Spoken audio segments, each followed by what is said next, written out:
Iowa, Bedlam came early. With number 2 upended, the race to the BCS title is now a wide-open sprint. Tonight, the Oklahoma Sooners are on the road here at Baylor trying to surge to that finish line. Hey, we got 3 more. We in Oklahoma, baby. People still us. Remember that. Let's go get it. 12. 1, 2, 3, 12. The hometown Bears fans have never celebrated a win over mighty OU, but they've also never had an offense quite like this. Robert Griffin has brilliant speed and a rocket launcher for a right arm. He'll look to outduel Oklahoma's talented Landry Jones, who tries to keep their BCS title hopes alive.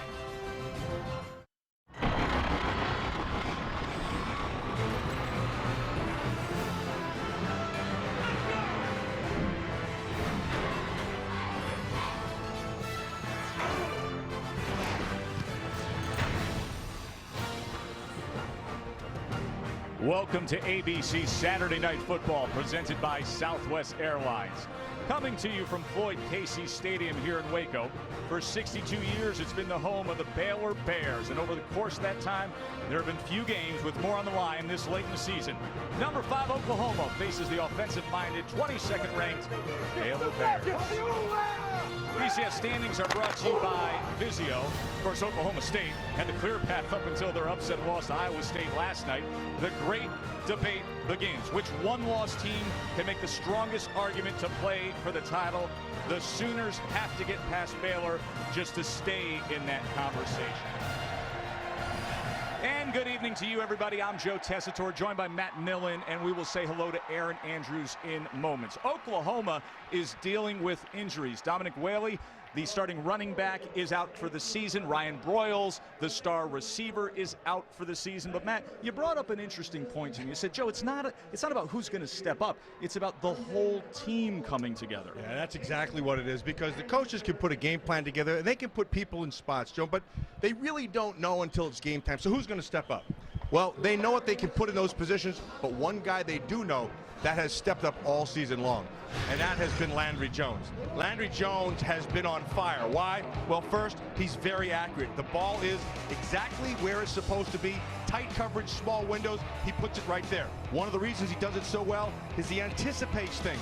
So you can throw to spots knowing they're going to be there. He has great confidence in those receivers, and then he can make all the throws. Well, he'll throw you open, take a good look right there. He's done it from the beginning of the season all the way through, and he's expecting to do it tonight. Now, as for Baylor, they have a quarterback who may be one of the most dynamic athletes in all of college football, Robert Griffin III. I think it's fair to say, for a guy who is known for his speed, this year he's talked about as a much more matured, polished passer. And you can see it. I mean, to be frank with you, if we go to the beginning of the season to now, he's gotten better. And they'll expect him to get even better here tonight. Robert Griffin III does a lot of things, but the main thing that he does is he has great mechanics. It starts with your feet. Always have to have good feet, good balance, nice little bend in his knees right there. He never gets out of balance. See the shoulders straight across, and then he's that front shoulder, and he drives it forward. Watch this, right inside, front shoulder pointing through, feet are perfect, drive to the ball, point and throw. He has done it extremely well all season long. He's done it early, he's done it often, and Joe, they're going to need him to do it tonight if they got a shot. And because of him, Baylor fans have been enjoying back-to-back years now as a bowl-eligible team. But this, the biggest home test. Sooners looking for BCS glory. 2 high-scoring offenses with plenty of get-up.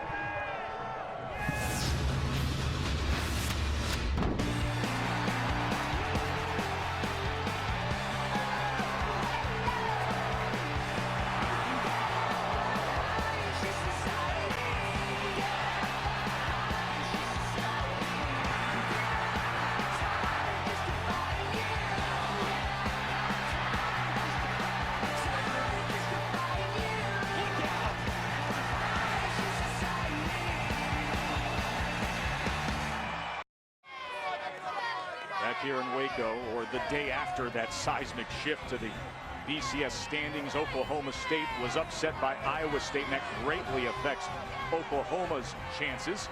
Let's say hello to the 3rd member of our broadcast team, Aaron Andrews. Good evening, Aaron.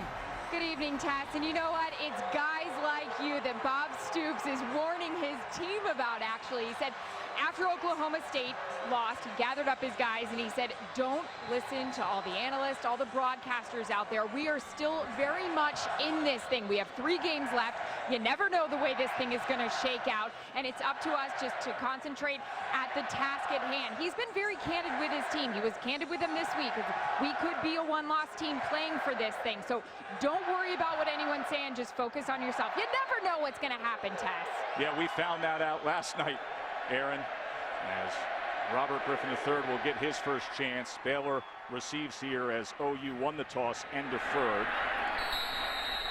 Touchback there with Goodley fielding it.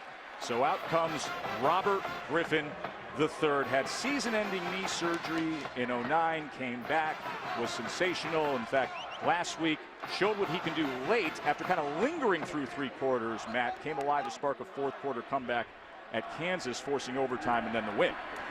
Biggest thing with Robert Griffin in this offense is they cannot start slow. They started slow a week ago. They do that against Oklahoma and fall down early. That's a position they do not want to be in. They do not feel comfortable coming back trying to add more points. Terrence Ganaway is the starting running back, flanking Griffin in the shotgun. And a delayed handoff goes to Ganaway for just a minimal gain. A look at the impact players for the Bears. Well, take a good look at him, and you just saw him. Robert Griffin III is your main guy, but Ganaway's the big power back on the inside. Number 1 right there, Kendall Wright, is the guy who's to make the big plays, mostly in the slot. They use him to motion around a lot. And Mike Hicks defensively is the guy who's going to have to come up big against that 3 receiver set. Lasco Martin now joins Griffin in the backfield. 2nd and 9. Griffin pumps, then goes downfield, and wide open is Kendall Wright. Goodbye. Touchdown Baylor, but a flag is down at the 18-yard line, so we'll have to check that.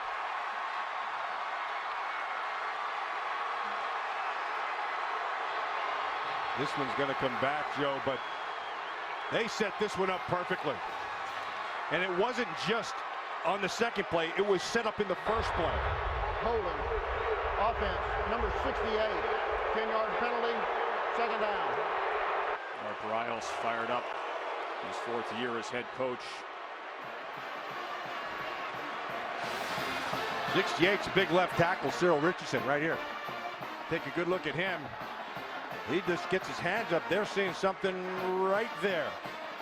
Right up around the throat, Joe. And they're going to call that every time. Those hands are down low. Get down and on the hips after you do that. They won't call it, but it's up around the throat. That's too obvious. They're going to throw it every time. That play, though, did give us a glance of the skill set of Kendall Wright and his athletic ability. He can create separation. There's Art Riles, who has never beaten OU. 3 shots while at Baylor, and then 1 time a loss as the head coach at Houston. So 2nd and 20 after the penalty. And Griffin is swallowed up in the backfield by Frank Alexander. We talked about getting off to a fast start. That penalty wiped out exactly what they were looking for, because they're looking also, don't forget, these are kids who haven't beaten this Oklahoma team. They're looking for confidence. They can get confidence off of big plays like you saw, and they took that one away. 3rd and 22 now.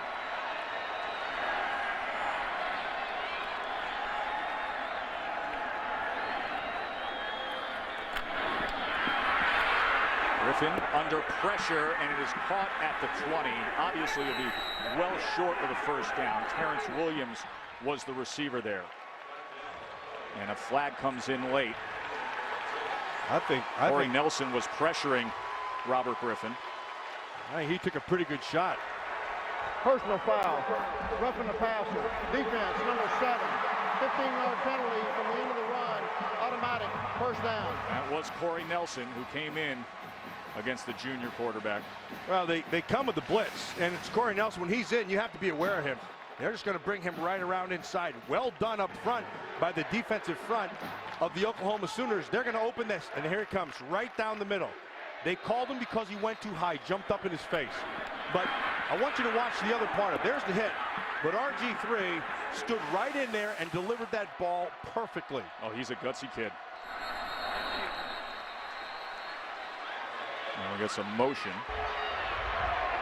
false start, offense. Number 68, 5-yard penalty, first down. So penalty-filled first couple minutes here between Oklahoma and Baylor. As the touchdown to Wright was wiped off the board. And then a first down coming off the 15-yarder of roughing the passer. Big deal, though, for me is this Oklahoma defense has the ability to be able to match up with personnel. And so that allows them to bring extra pressure. And they'll blitz inside. And Brent Venables, their defensive coordinator, he's not afraid to do it, as you saw on his third down. Here's another one. Ganaway searching for some real estate, but unable to find it as both Alexander and Nelson corralled him. It's Brent Venables, their defensive coordinator, who's an aggressive guy and an infectious type of guy. And he's one of those guys that it just kind of pours out of him. You can feel the enthusiasm, and his players respond to him. Not only in practice, but game day, you see the same things. He had a lot of respect for what Art Briles and Phil Montgomery have done with this Baylor offense when we chatted with them this week. So they do things with their personnel very different, gimmicky stuff, but stuff that you respect. Second and 19, Griffin has a wobbly ball that looked like it was deflected at the line of scrimmage as Nelson and Lewis were pressuring Griffin. Well, one thing you have to always remember when Corey Nelson is on the field, and he's an excellent athlete, and they love to blitz him. And he's got a good ability to make people miss. You saw that right there. He was blocked. He redirected, came back and got his hands up. This kid, not a lot of people know about him. He's one of their best defenders. Extremely athletic, but great instincts. Just a sophomore is Nelson. We've already seen tonight how fast he can get into that backfield of Baylor's. 3rd and 19 now. And a man up top. Going to take a strike downfield, well overthrown, and another flag comes in as Jamel Fleming had the coverage on Lanier Sampson. You mentioned Sampson. Jamel Fleming's their best cover guy, and I mentioned at the top of the play, he was all alone, man to man. Pass interference, defense, number 32, 15-yard penalty from the previous spot, automatic, first down. So Robert Griffin III sees the same thing that you're seeing. All alone by himself, you're going to take that shot to Sampson outside. Fleming's all over him. Actually does a nice job of using the sideline as his extra defender, but they got the bump and they got the flag. Second time that a penalty has converted for them on a 3rd and long. Ganaway now coming to the near side, and Ganaway is really struggling to find any room against that front 7. David King and DeMontre Hurst were quick to get to him. Well, Joe, here's the one thing that he has. He has power. Ganaway's a power guy. He's 240-some pounds. He's not going to run away from this Oklahoma defense. This defense can flat out run. Big, strong, physical runner. They go empty here, and it looks like they're trying to set up the pass, and indeed they do to Terrence Williams, as that was Gerard Monk, who they threw the lateral to, who then had the option to look downfield. But DeMontre Hurst played it beautifully. Watch Hurst down here in the corner. See, he keeps getting his depth. He sees that it's a backward pass. Great awareness. And now the screen to the near side with Goodley, and Goodley surges ahead. Crossing midfield are the Baylor Bears. Monk was a high school quarterback. And Baylor, as we talked about, Venables said it. He said, listen, very innovative, gimmicky kind of offense, but successful with it. You can see the hurry up as they race over the ball. You see how the official is standing over the ball, and that's on purpose. Once they bring a player in, you have to allow the defense to be able to do the same.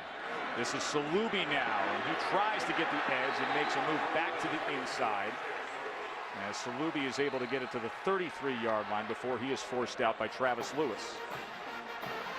Salubi has himself a little bit of speed. He's able to get to the edge. Looks like they were aided a little bit by some hands over at Niver, the tight end. Salubi's a local kid from Waco and had a couple scores last year against Oklahoma. 2nd and 3, Ganaway the lone back. Play action. Griffin launches it to the end zone and overthrows Kendall Wright this time. Another big hit on Griffin. Another blitz off the edge. Frank Alexander comes this time. So if you are Brent Venables, it's clear what his message is right now. They're going to bring people, and they want to knock him down. They want his uniform dirty, and they want to punish him early and often. Yeah, Venables said, as he goes, Baylor goes, and we have to make him pay. They've done that early here on this drive. 3rd and 3 now. They go with the wide receiver sweep, and Reese cannot escape. A tackle for loss that time, as Javon Harris was not fooled. Tevin Reese taken down near the 40-yard line. One of the marks of all good defenses is their ability to defend the perimeter with speed. Oklahoma does it well. They have the ability to be able to run. Baylor is going to struggle trying to get to the edge on this defense. So fast and athletic, that front 7 of the Sooners. So Spencer Roth, the big 6'4", 230-pound freshman punter for the Bears, comes out, and Kenny Stills is the return man who's just going to set up shop at about the 12-yard line.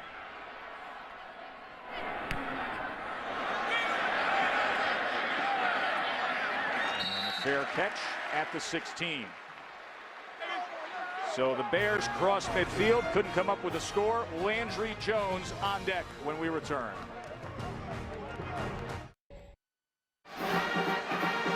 Our rivalry history is brought to you by Sprint.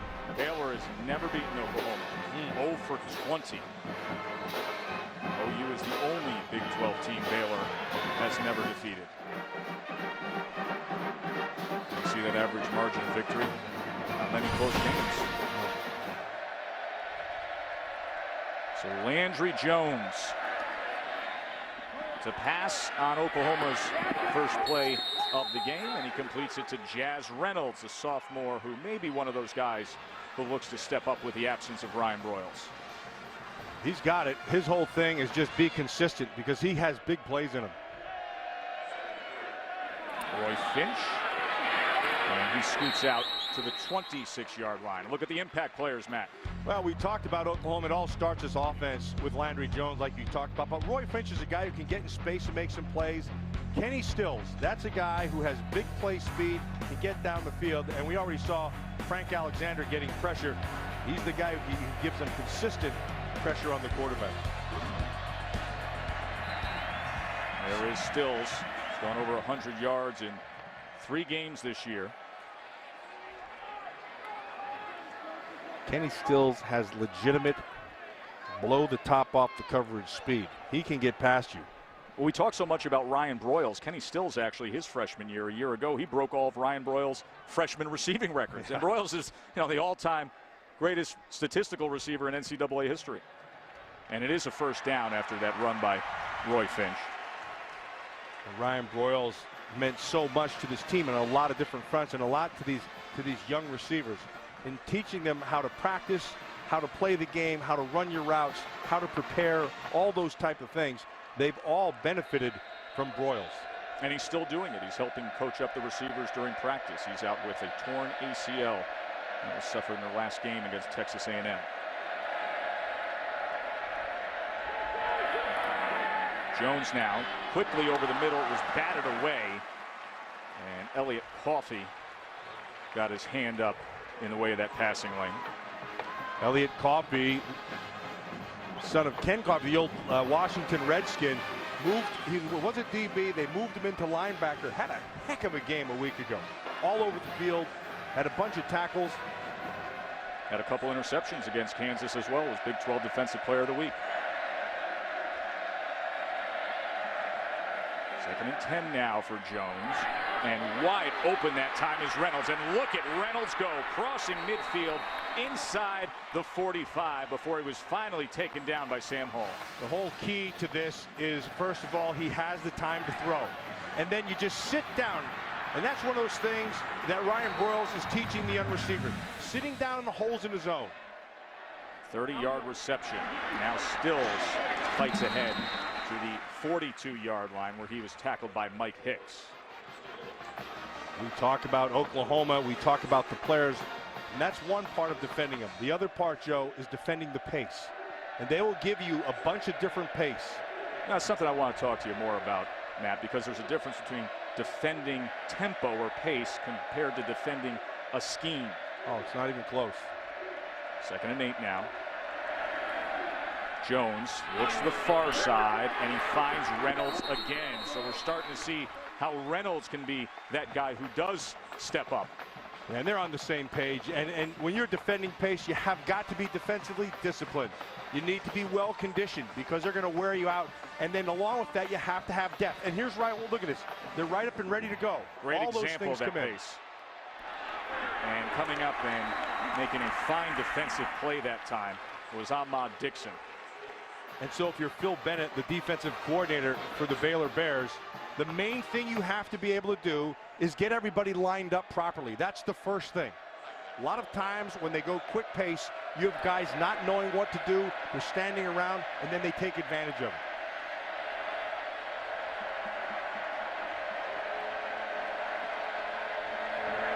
A rare moment of seeing that play clock go down towards 10 seconds here. 2nd and 13.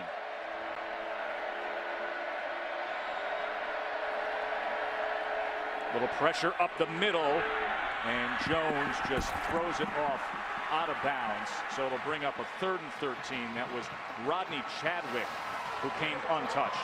And a nice job by Phil Bennett, their defensive coordinator. So they curve you off inside. They bring Chadwick, 26, blowing right up the middle. He had the free shot, and that's the one area that Landry Jones does not like to see pressure, is right in his face. Need to get this ball to the 17-yard line. 3rd and 13. Jones steps up, flag is down, as wide open, walking into the end zone was Camille Jackson, but we will check on the flag.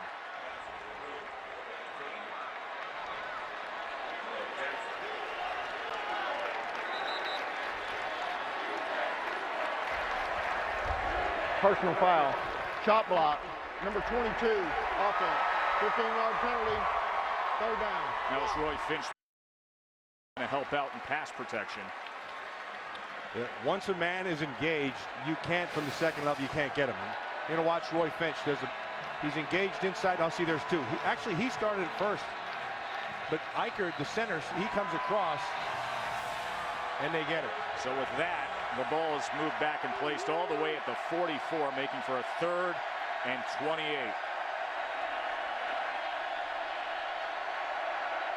3-by-1 receivers with Finch in the backfield with Jones. They only bring 3 this time. Ball is up in the air, and it falls incomplete.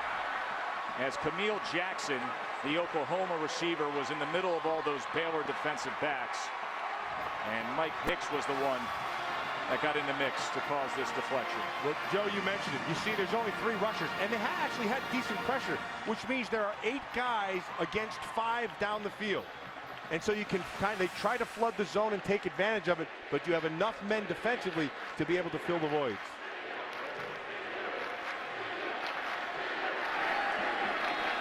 Tressway on to punt for the Sooners, and Levi Norwood, the return man for Baylor.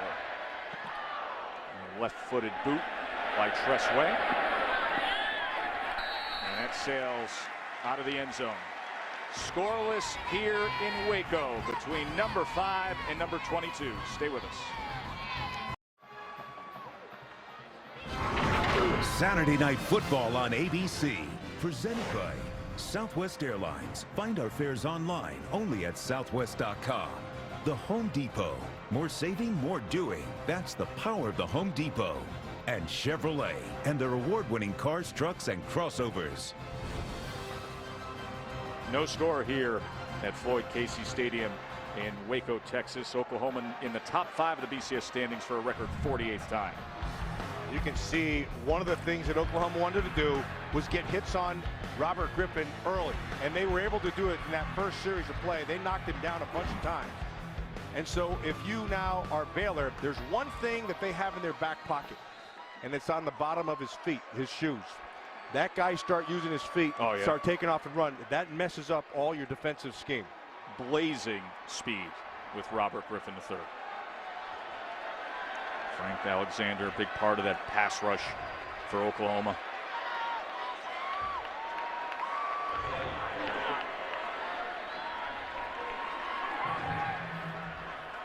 Play action.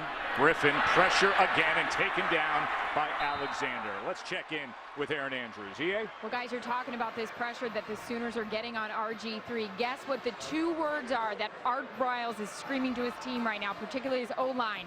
Protect and poise. Pressure, protect, poise. Nice alliteration, guys. Keeping you on your toes. Nice. You need a little bit more alliteration there, Aaron. What we need, they need the protection, they need the poise, and then they need to get on their horse and move him. He can't keep him on point, because if they're keeping him in one spot, that's an easy place to find him. Use the mobility that he has and start to move him in that pocket. 5 tackles for loss for Oklahoma now. 2nd and 17 after the sack.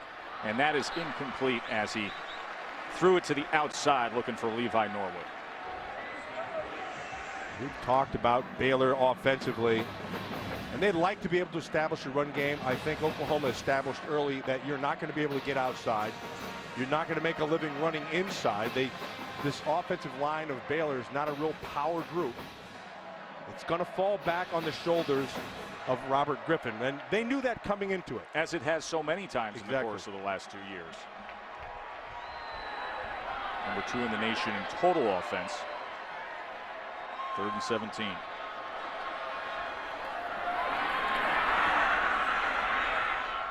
That was dangerous. Throwing against the grain and almost into the hands of Travis Lewis.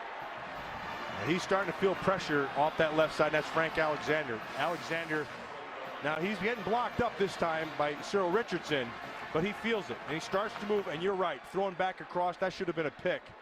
But a nice job by Kendall right at the end to turn in the transition game and be a defender. So Roth on to punt again as he is straddling his goal line, and Kenny Stills will provide good field position for Oklahoma. He's at midfield right now.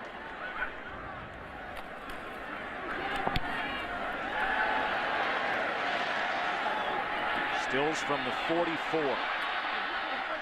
And he goes down at about the 47. So they've been coming after that guy, Robert Griffin III. Oklahoma on offense when we return.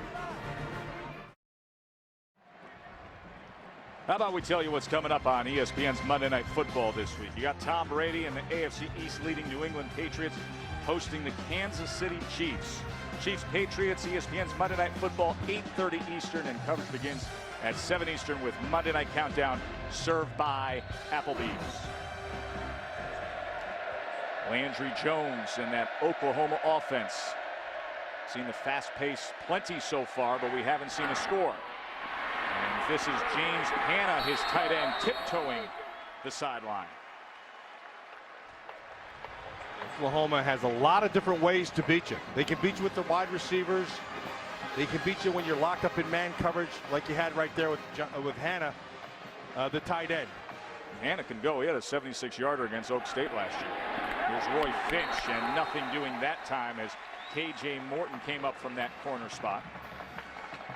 Josh Heupel, their offensive coordinator, knew that he was going to have to fill the void. We talked about that with Ryan Broyles, but he also knew that he had a lot of weapons that they haven't even used yet, Joe. This is a pretty deep and talented roster that Oklahoma brings.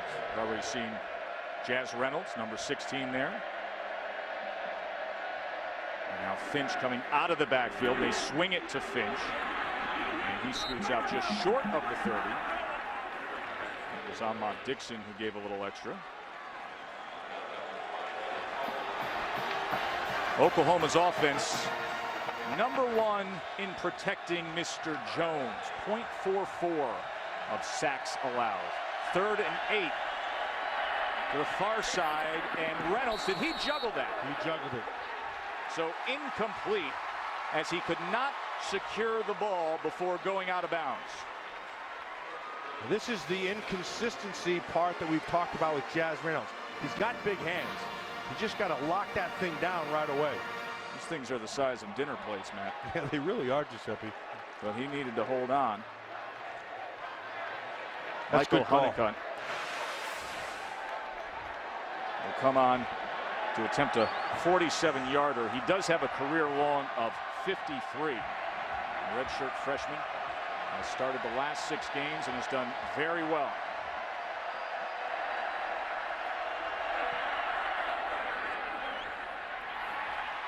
You see the big leg of Honeycutt.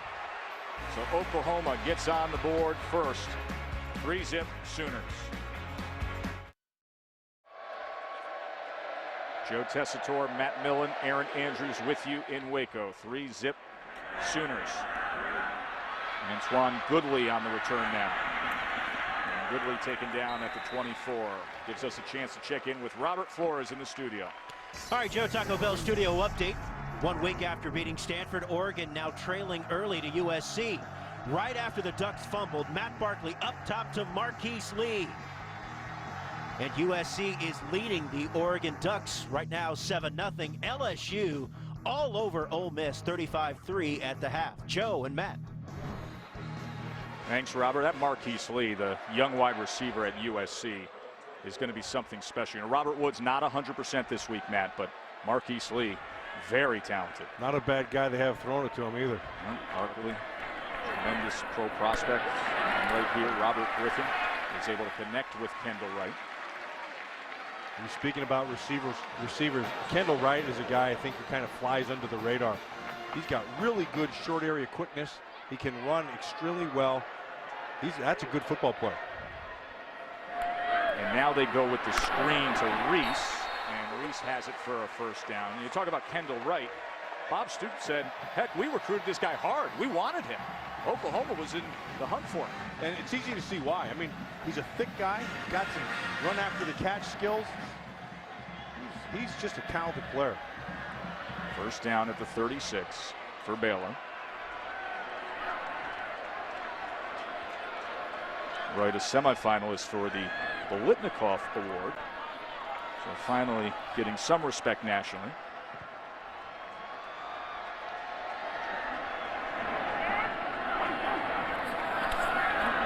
Ganaway chugs ahead to the 40-yard line. Gave Javon Harris a bit of a ride there.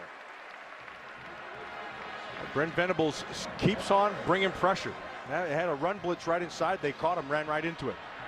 And now Terrence Williams at midfield. And Williams puts on a move and stiff arms his way to the 40-yard line. That was Jamel Fleming caught out there on an island. Yeah, because he didn't get lined up quick. A little bit of medicine right back at you.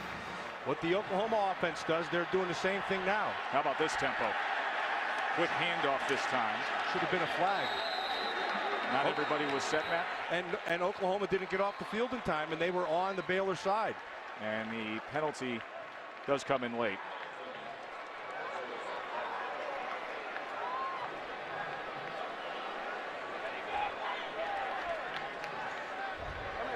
Illegal substitution defense, 12 men on the field at the snap. 5-yard penalty, replay first down. Yeah, well, they did see it, and they saw it down here. The official down here sees it, but you can see here, and here's another one. They don't get off the field in time. Just too many men, and a nice job of running pace. Now you have to defend pace as well. Both teams do a good job, and look at Ganaway spinning his way inside the 30, and another flag comes in from the defensive backfield. That's going to be on Tom Ward, and that's going to be a horse collar. I'm not a big fan of this. If it is a horse collar, I'm not a big fan of it. It's a face mask. I am a fan of it. Personal foul, face mask, defense number 6. Half the distance to the goal from the end of the run, automatic first down. And you can see Ward defending. That's nice. Face and hands, yeah, he gets all that face mask too. That's a great call. He had a whole chunk of steel that time on Terrence Ganaway. So the ball is placed at the 14-yard line. Baylor is in prime position to strike here. Salubi now. Salubi trying to get to that edge, and he is forced out at about the 13. It was Frank Alexander who was tracking Salubi every step of the way. Salubi gets the run, but the guy who made the whole thing happen was Robert Griffin, as we have a guy down, Tom Ward. Remember, he's nursing an ankle. Ward was coming off a bad ankle. He was able to practice this week, so he stayed with the starting assignment. I like this kid. I liked Tom him. Ward. I liked him a year ago, and I think he's gotten better. He's gotten a little bigger. He's around about 230 pounds now, but he gets it. He understands how to play that inside position. He'll strike you with his face and hands, and he controls people. He can run. Looks like a little bit of A little bit of a blowout there.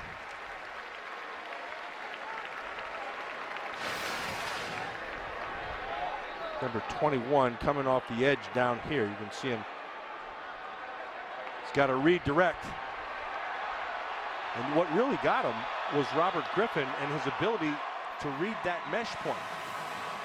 So Jaden Bird comes in for the Oklahoma defense in place of Tom Ward. Second down and 9 at the 13-yard line. There is Bird, the junior linebacker.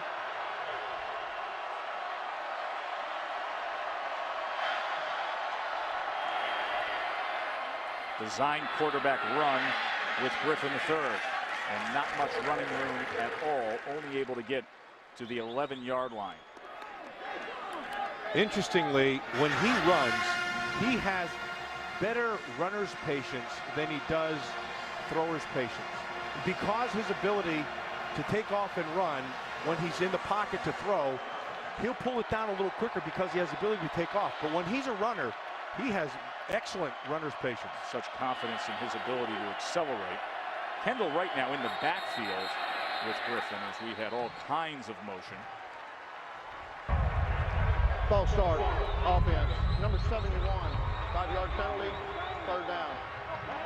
So Art Briles will see his offense backed up 5 more. Art Briles has done it the hard way. He came up all the way from high school all the way through. He knows this offense inside and out. His offensive coordinator, Phil Montgomery, and him are on the same page. When they call a game, they're calling it together. A long-time high school coaching legend in Texas, highlighted by his time at Stephenville High School back in the late 80s through the 90s before he went on to Texas Tech and then Houston as a head coach, and now here's success at Baylor. 3rd and 12. And once again, motion looked like it came from the right side of the line. False start, offense, number 79, 5-yard penalty, third down. And 79 is Robert T. Griffin. They call him, jokingly, RG2. You got RG3, and there's RG2. And he's huge. He goes 6'6", 335. Exactly. It looked like he might be 2 of RG3. Right. That's probably why they mean it. He's a big man. Let's bring in Aaron Andrews. Aaron, what do you have Coach for us? Briles giving the official an earful, saying he called timeout before they threw that flag, and you know, he's saying to the official, "That's your job. You're supposed to hear that." I think the official's saying he didn't. Miscommunication there. 3rd and 17.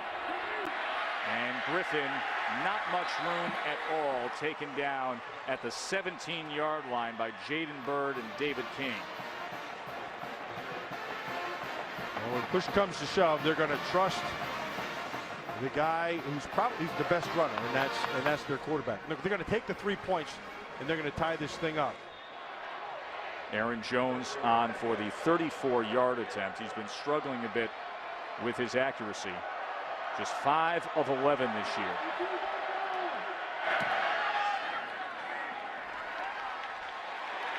And he ties the game. 3-3 for Art Briles' squad. Last week, boy, they had to dig themselves out of a hole against Kansas. Baylor rallied from a 21-point deficit in the 4th quarter. Tevin Reese, a 65-yard touchdown, would tie the game and force overtime at 24-24. In overtime, Griffin III connected with Reese again, a 14-yard score. They were up 31-24. Kansas scored, but then they went for 2, and they came up short. So Baylor won it against Kansas, a team that has struggled mightily this year. There are a lot of people, when that score was being put up around the country last week, Matt, was shaking their heads saying, Baylor is in that big of a hole against Kansas. They pulled it out. Yeah, and I was one of them. We were keeping our eye on that thing. And you knew that Baylor had the ability to be able to explode at any time. It didn't happen for the longest time. And then Griffin got hot. Griffin tonight is 5 for 9 for 60 yards. Hasn't been able to generate much offense on the ground. Trey Franks now returning the short kickoff, and Franks is cut down just beyond the 25. Well, the chase for the NASCAR Sprint Cup concludes with the Ford 400 at Homestead, Miami. Coverage begins at 2 Eastern on ESPN with NASCAR Countdown presented by Napa. Matt, did you see the chatter between Carl Edwards and Tony Stewart? I love to see that. These guys were just talking it up as they're separated by just 3 points going into this final race. I mean, this thing looked like a heavyweight fight weigh-in the other day with these two guys jawing at each other. See what they bring to the track tomorrow.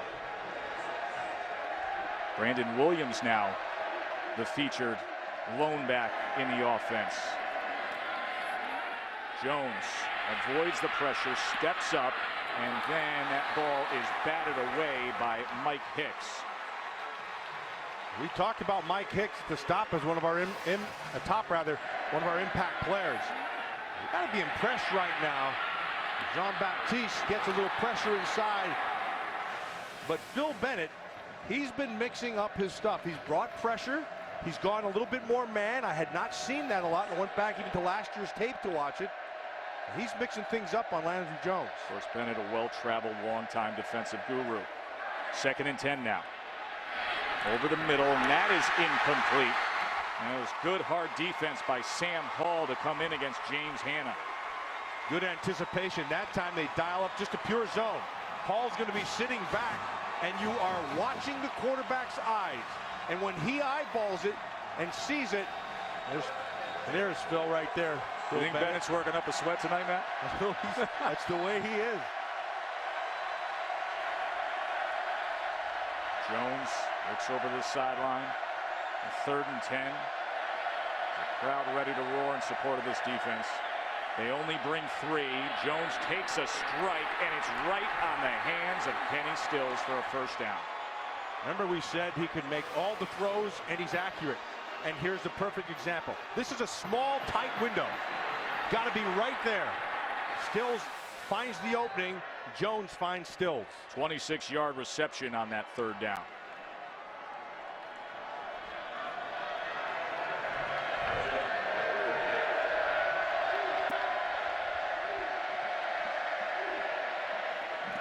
Fly sweep this time with Trey Franks, and Franks gets to the outside and then tumbles. The ball came out at the very end, and it is Baylor's ball. They upended Trey Franks, and he lost the ball. Joe Williams got in after it. Williams cut him down, and watch the end of this play. And he doesn't put his head on it, Joe. He puts his body on it. Looks like Jazz Reynolds had a chance to be able to get it, but strange things happen on the bottom of piles. Trust me on that one. Look at that hit by Joe Williams that sent Franks into a 360 and unable to hold on to the ball.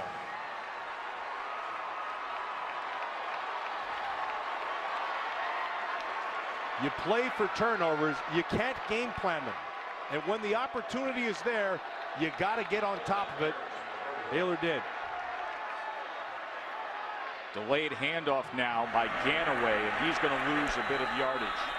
But that Baylor defense able to stop the Sooners thanks to Joe Williams. He's the guy that saved the day last week at Kansas, breaking up that 2-point conversion attempt by the Jayhawks that we showed you moments ago.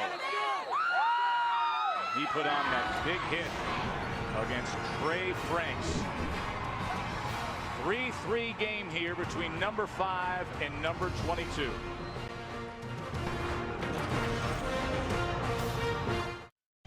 Just a short amount of yards.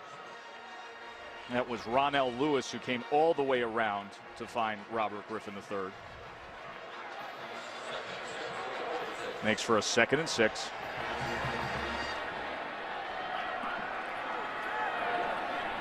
Plenty of time, and launches it for Wright. But well overthrown, as Wright was also well covered by Demontre Hurst and Aaron Colvin. That Colvin kid makes up a lot of ground. Hurst was right on top of him. They knew that Wright could get on top of him. They could get deep. And so Hurst stayed on top of it. But that Colvin is I think that's a very good player. He can play corner. He can play safety. He has very good range, good speed, good movement, sees the field well. Folks rave about his instincts. 3rd and 6 now. And here's where Griffin can be dangerous, but he's taken down from behind. And boy, for a moment that had the look of a horse collar tackle with Tom Wart wrote him down. And that's the part where Wart separates himself from other players. He can run you down. And that looks like it should have been probably called. It's always dangerous if the legs don't give out on a tackle like that and they get bent back. Unfortunately for Griffin, quick to get up. Makes for a 4th down, and that sends Spencer Roth back out to punt. Kenny Stills came into this game with only 2 career punt returns. It's his first game as the starting punt returner for the Sooners. And he fields it inside the 10, and he is taken down right at the 11-yard line. And they do call that one, Matt. That was a tough one. You know, ironically, we're talking about a horse collar here, and that's Mike Hicks, the safety we talked about at the top of the game.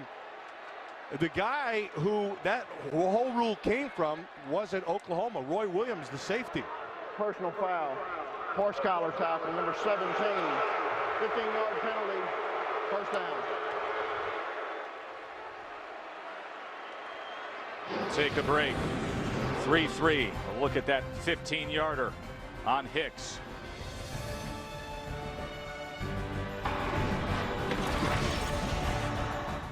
On ABC.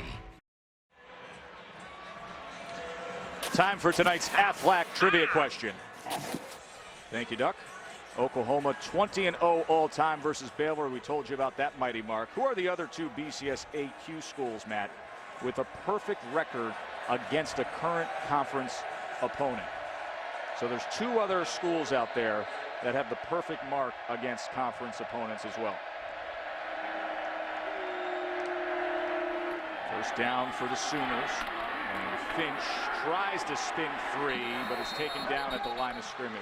Aaron.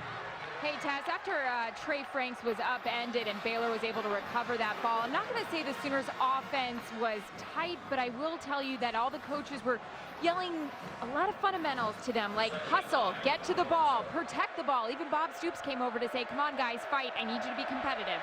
Yeah, I mean, this is not the norm. There's 3 points on the board here in the 2nd quarter. They're 4th in the nation in total offense nationally, but slowed a bit tonight as Finch is only able to get a couple of yards out of the backfield. Yeah, but Joe, remember when we were talking to the coaches of the Baylor Bears, what they said they had to do is they had to get themselves a good start. And they wanted to start faster offensively, but hey, defensively they've picked it up. And so now you're 3-3 in the 2nd quarter. That constitutes a good start. They can pick it up from here. Here's an even bigger opportunity for that Baylor defense. And that guy, coordinator Phil Bennett, who's working up a sweat just putting in the plays against this Sooners offense. 3rd and 7. Jones, plenty of time, and then finds his man over the middle. That was Camille Jackson for the 1st down. You know, there's a sense that a quarterback has. No, number 1 is the time, and then 2nd, where are you on the field to be able to let go of that ball? He took it right to the line of scrimmage and had great sense of where he was to make that throw. He was very close to that line, but knew enough to get rid of it and find Jackson. So a 1st down for the Sooners at the 43.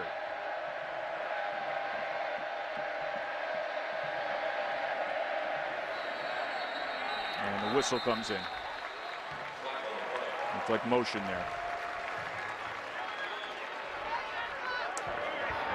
False start, offense, number 59, 5-yard penalty, 1st down.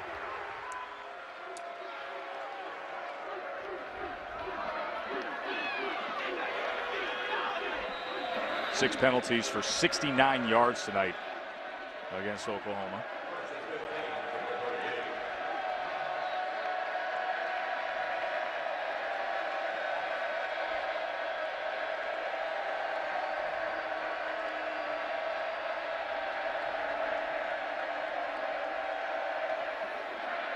They keep it with Finch, and Finch just to the 43. Here's Robert Flores. Hey, Joe, for the first time all season, Oregon has not scored in the first quarter. They're down 14-0. Matt Barkley, 2 touchdown passes. This one to Robert Woods, and USC up 14-0 in Eugene. Joe. How about Monty Kiffin's defense, Matt? Yeah, when they're on and they can start to dictate some things, he's really tough. So Oklahoma fans with great interest in the possibility of Oregon catching a loss. They're currently right in front of them in the BCS standings. Here's Finch, and he is out to midfield where it will make for a 3rd and about 3. 3rd and manageable, and that's what Oklahoma has been able to stay in. And this is a tough down, a tough distance right here to be able to defend. Bill Bennett going to have to, every now and then he's going to have to roll the dice and go with some man coverage.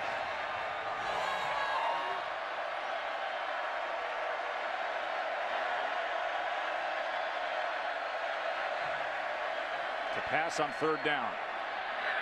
And it is complete for a 1st down as he finds the backup tight end, Trent Rattery. Rattery can make the catch because he finds the hole in the zone. You find the hole because you have time. You have time because your offensive line protected you very well. Winning formula for Landry Jones there. Brennan Clay now comes in, sophomore running back who's been dealing with injuries throughout the year.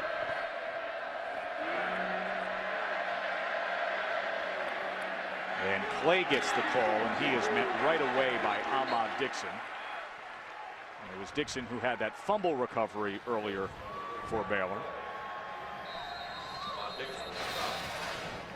Yeah, you can see Dixon right here on your screen, right in front, number 6. And he's just going down and expecting that there will be no movement on the inside because defensively you forced him back to the outside.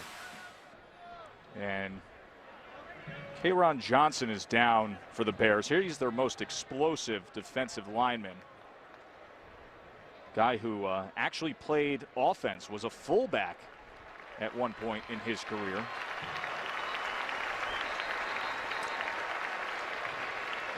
They need the size he has, and he has good inside quickness. You know, a week ago when you watch this defense for Baylor, they did not play well at all. Jean-Baptiste, number 90, who's in there right now, is a big man who a year ago played very well next to Phil Taylor, who was a #1 pick. He had not been playing well at all. Yeah, I mean, and Phil Bennett didn't mince words. He said, listen, if he doesn't play better, he's not playing. and they didn't start him. He's forced into action now, obviously, with the injury to Johnson. 2nd and 8. Pistol look now with Jones and Clay behind him, and they go with Brennan Clay, and he is wrapped up right away. A good tackle that time by Sam Hall. Baylor defense, they're playing pretty good. Yeah, they're fired up tonight. They really are. Now there's another 3rd down. Now Oklahoma has been good on 3rd downs here tonight.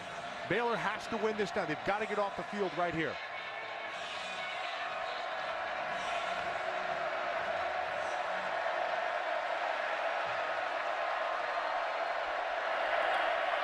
Line to make is the 23 on 3rd and 6 for Landry Jones. Pumps one way and then is swallowed up. And it was Nicholas Jean-Baptiste. Phil Bennett lit a fire underneath him. Guess what? He's playing better. Yeah, he came off the ball with power first into the guard and then converted power and used a little bit of a burst. You're going to watch him right inside. Watch the power into the guard, and then he comes off of it. That's well done. Just when they needed it most. So backed up now past the 35. Oklahoma to punt. Tress Way on, and Levi Norwood just setting his heels on the 10. As Way will try to pin them here.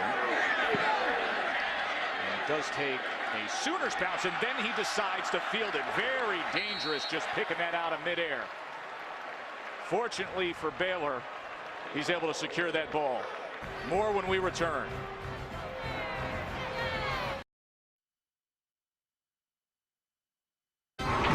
Saturday Night Football on ABC. Presented by Southwest Airlines. Find our fares online only at southwest.com. The 2012 Ford F-150 with available EcoBoost. Visit Ford.com/big score to learn more. And Wendy's Asiago Ranch Chicken Club. That is the Texas Ranger Hall of Fame and Museum here in Waco, Texas, dedicated to the history and the popular culture of the legendary Texas Rangers. A good-looking display they had there. Lone Ranger. It's a Texas Ranger. Who else was a Texas Ranger? Oh, I think, well, got some law enforcement here protecting folks down there on the sideline. You know, Robert Griffin could use a silver bullet here against this Oklahoma defense. They've been keeping him in check in the running game at least.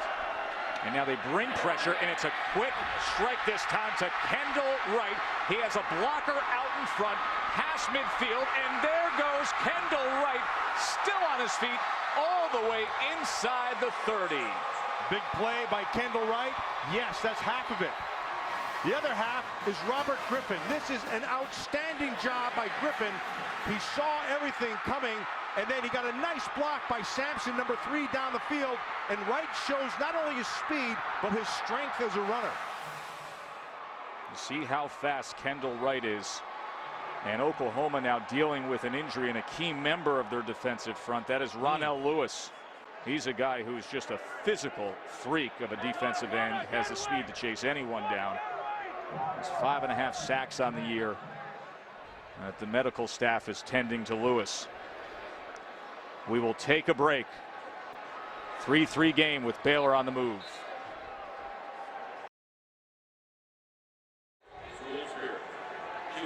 It's a big loss for the Oklahoma defense as Ronell Lewis has made his way over to the sideline with the help of the training staff.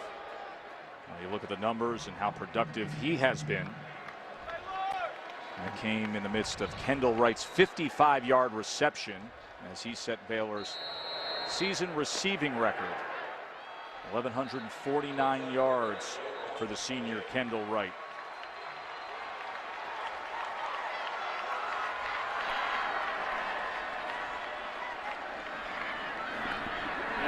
Ganaway, big hole up the middle and a first down for the Bears inside the 15. He was finally tackled by Travis Lewis.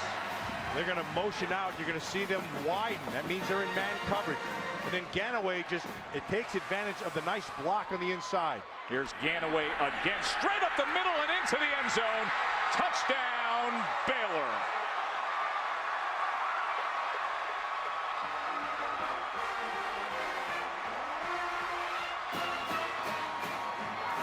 Big Griffin inside there, and Blake's in there, and Kaufhold's in there. They did a nice job on the interior. Here comes Kaufhold around on the trap. And then Blake gets up on Wart. And it's just assignment football, man on man, hat on hat. What other cliche can I throw in there? Touchdown. That was a very good looking drive by Baylor. All sparked by the 55-yard catch and run by Kendall Wright. And then the power game of the 240-pound Terrence Ganaway.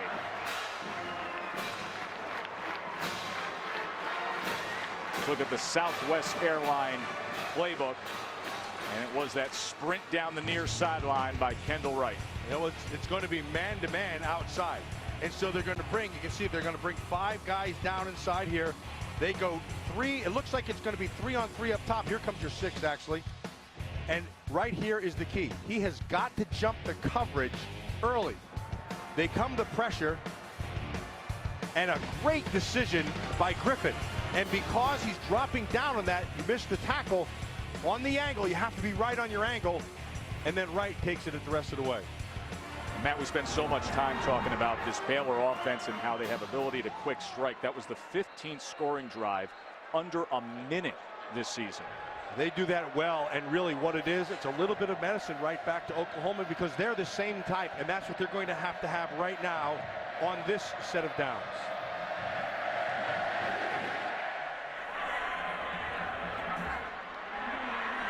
Trey Franks on the return, and Franks caught a seam.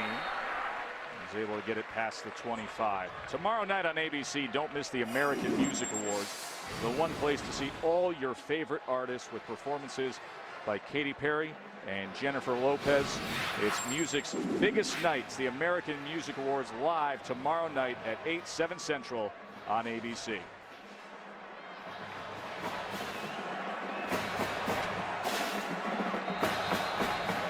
Time to huddle the troops on one side and for Phil Bennett and that defense to fire off again on the other. Oklahoma trailing by 7.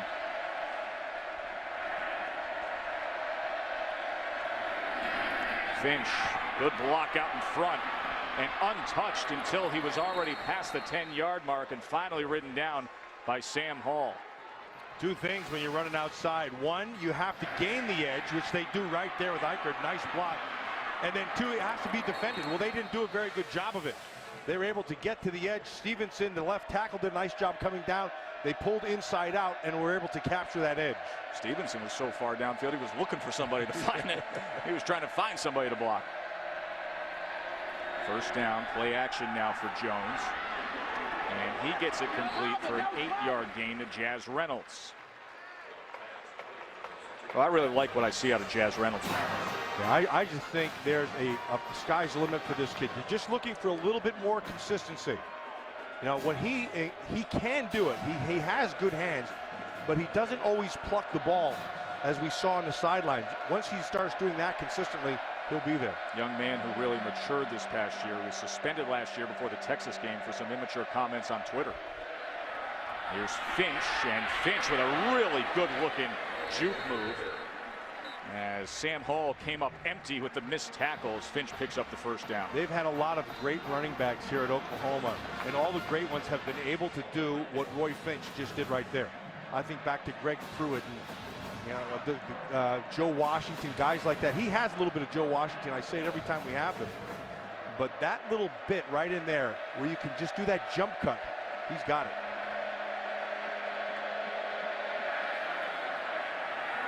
Now they go with the inside handoff, and that is Trey Millard.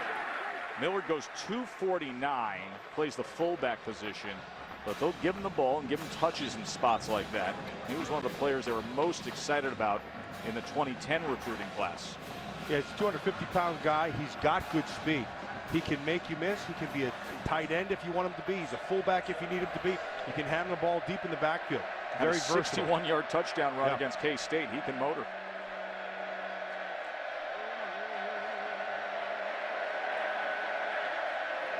Second and 7. They get blockers out in front for Stills, and he gets the corner and goes down the sideline before he is eventually forced out by Ahmad Dixon. Giuseppe, who did he follow? Trey Millard. Trey Millard. Yeah. He had the big fullback out in front. This is what he can do. This is just short motion coming from inside out. Now gain the edge. And watch how he takes the first one into the second one and allows for that big play down the left sideline. Boy, Millard did a great job of sealing that edge, too, along with James Hanna, the tight end, out in front. See how dangerous Stills can be when they set him up for spots like that. First and 10 now at the 21.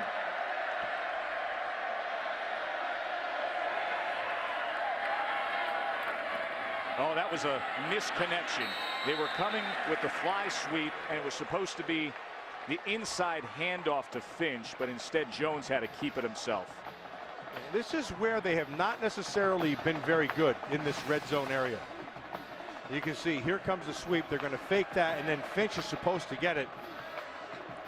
I think Stills needed to be a little further along because he was actually almost in the way of what would have been the handoff. And the mesh wasn't quite exactly there. The timing was just off a bit as those trains almost collided. See the red zone numbers for Oklahoma. Makes for a 2nd and 11 now.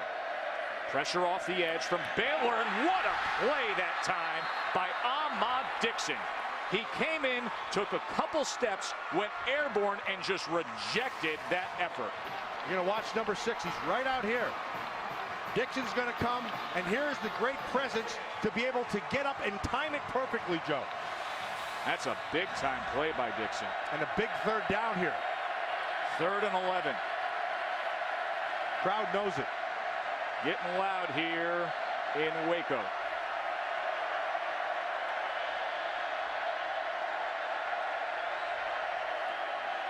Jones has plenty of time, and he gets it complete right at that marker to James Hanna. We'll see where the spot is. He only rushed 4. Oklahoma had great protection, was able to see the whole field. It's going to be a 4th down, though, Joe. They're marking him just short. Here comes the Belldozer. That is Blake Bell. Blake Bell is their 6'6", 245-pound redshirt freshman quarterback who has 12 carries on the year for either a first down or a touchdown. Now facing a 4th and short. They call him the Belldozer. Timeout by Phil Bennett on the sideline of Baylor Bears. Now Bennett wants to talk things over. It'll be a 4th and short for the Sooners when we return.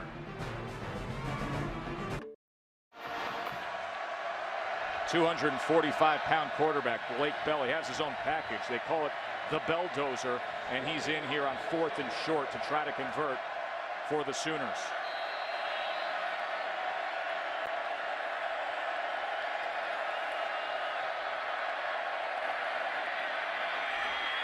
He was cut down, but possibly the second surge got it for them.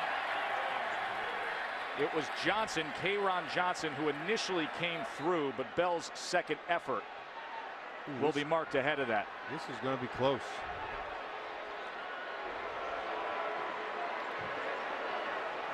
And they will measure. Johnson did a good job of getting in against Bell, but then Bell took that one last leap forward, so the chain gang comes on.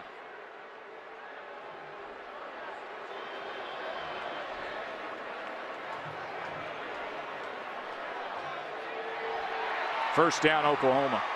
That's all on the Belldozer. And it wasn't with the Belldozer-like power. It was his ability at the end to redirect. There you see that the push forward, and then he's able to make the cut and go. That's really well done by Blake Bell. So now 21 carries for Bell and 13 have ever been for a first down or a touchdown.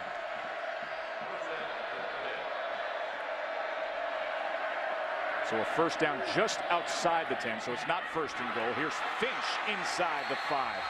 Good, hard-charging run by a 5'7", 160-pounder. You can see the maturity in Roy Finch, and you can see that he's picked up his game. Yes, he has that ability to make the jump cuts and all the little movement inside his great feet, but also, as you saw right there, he can be definitive and just come straight up the field hard. Not the kind of guy you think of as a workhorse, carry the load because of his body, but they really rely on him with Dominique Whaley out for the year. Second down now from the 4, and Bell comes back in. And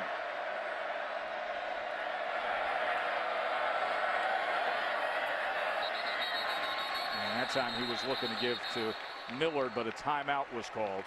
As you see, Bob Stoops just shaking his head, and with that it gives us an opportunity to go back and recount our Aflac trivia question. Matt, we asked folks, Oklahoma's 20-0 all-time against Baylor. Baylor's never had a win against them. Well, who are the other two BCS AQ schools with a perfect record against a current conference opponent? I know one of them is my alma mater. Because, that's right. And I couldn't tell you the other one. Well, Penn State 15-0 against Indiana. I mean, the answer really comes in thinking about who's been consistently bad and then who's been good in the conference. Yeah. Well, so Duke and Florida State, the long run of 15-0, the Seminoles over the Blue Devils. But you're right, your alma mater, Penn State, 15-0 all time against the Hoosiers. Sounds kind of weird to say that Penn State got a win today. Tom Bradley is the head coach. Congratulations, Tom Bradley. Well, things are really tough up there, and he's able to get that team focused. That's a credit to his coaching and also to his team to be able to focus on what they had to do. Blake Bell stays in. Millard is in the backfield with him on second and a long 2. Little delay play, and Bell powers his way into the end zone. Mike Hicks was on the receiving end of the Belldozer. It was the Belldozer. And what he did was had some good patience, Giuseppe. Watch this. He's going to take the delay, let your people get in front of him, and now pick your spot. Lower your shoulder when you have to, but he's just following old Ripkowski. Good block up front. Well done by Ripkowski. You had a 255-pound fullback in Ripkowski leading the way for a 245-pound quarterback in Blake Bell. And with that effort, got ourselves a tie game, 10-10. And as we were preparing all week long for this, we were thinking, okay, explosive offenses. You know the quick pace of Oklahoma. You know what they're going to do. If I told you Baylor was going to be right in this game, you wouldn't think 10-10 with some sound defensive efforts. No, what you would have thought was that Robert Griffin III was having a big night. Right. And that he was either running, beating with your feet, or making some nice throws. And both those things are here, but it's been the defense. And I think Phil Bennett's defense, he's rolled the dice a few times. They've played physical up front, and I think that has really kept them in this game in this first half. Yeah, they played inspired football, and then Oklahoma here on this last drive coming down, grinding out that fourth down with Bell, and then getting things done down at the goal line. But Griffin, you always have the sense that at any point he can have the explosive play. He had the big play, the 55-yarder to Kendall Wright. They scored on that drive in just under a minute. And he's one of the most dynamic playmakers in all of college football.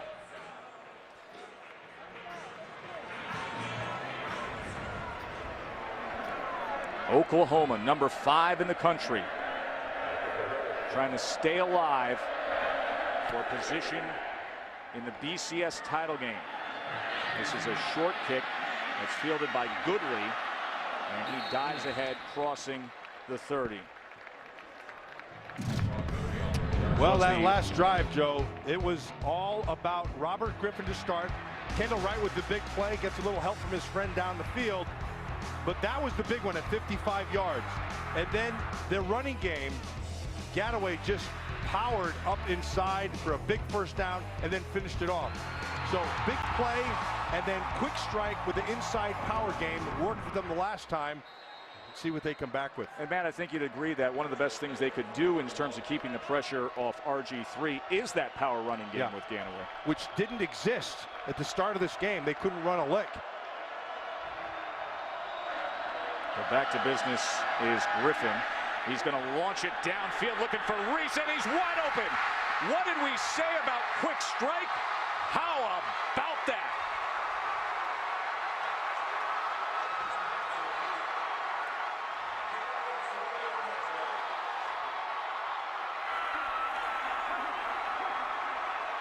Giuseppe, it was play action.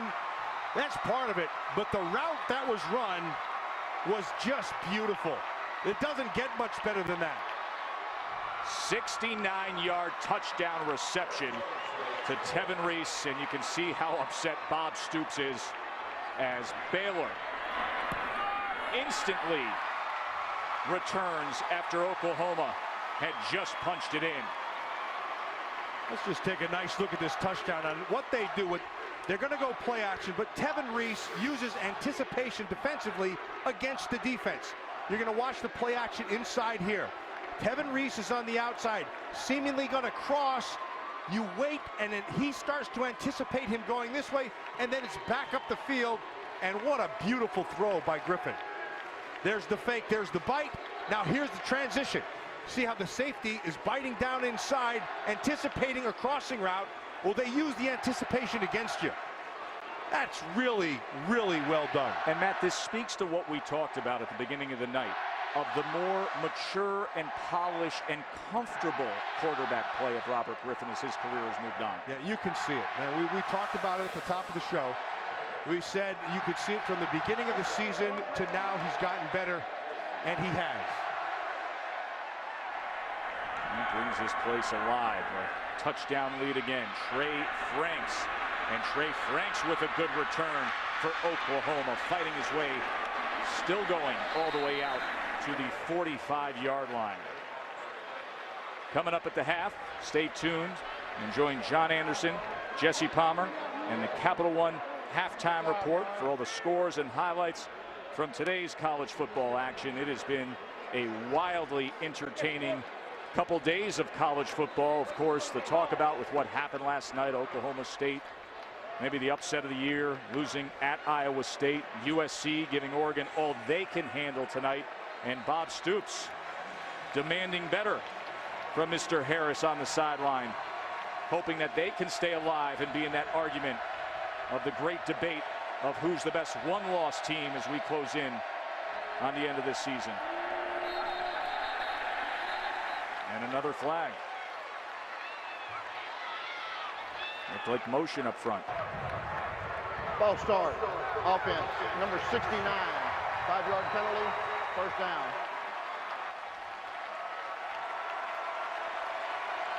Von Harris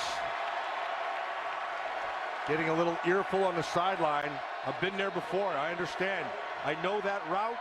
That's a tough route to defend because you want to jump it and you want to stay on the top shoulder. And in your anticipation, they get you. And the only thing you can do is run for your life. And it was too late. Chasing Tevin Reese, 69-yard touchdown. Inside handoff this time as Finch just scoots to the outside. Baylor was able to contain things a bit. Hey, in this game, sometimes you get them, and sometimes you get got. He got that time. And now Javon Harris is getting an earful. He'll make a play. 2nd and 15. Remember, Baylor has never defeated Oklahoma.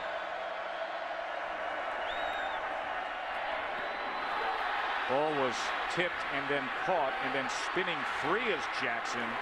Individual effort there. He is down there just beyond midfield.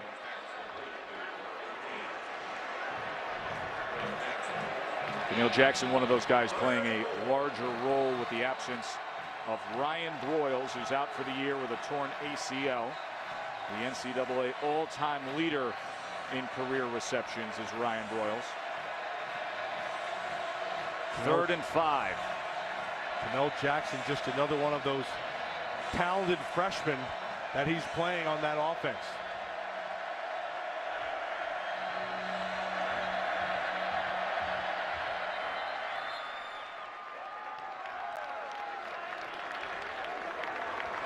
And Bob Stoops is going to use a timeout here with just 1:05 left in the half and facing a 3rd and 5. And that gives us a chance to look at the BCS standings. You know, just when we thought, Matt, that everything was so simple and there was a clear path, complete and utter chaos, and it started up in Ames, Iowa.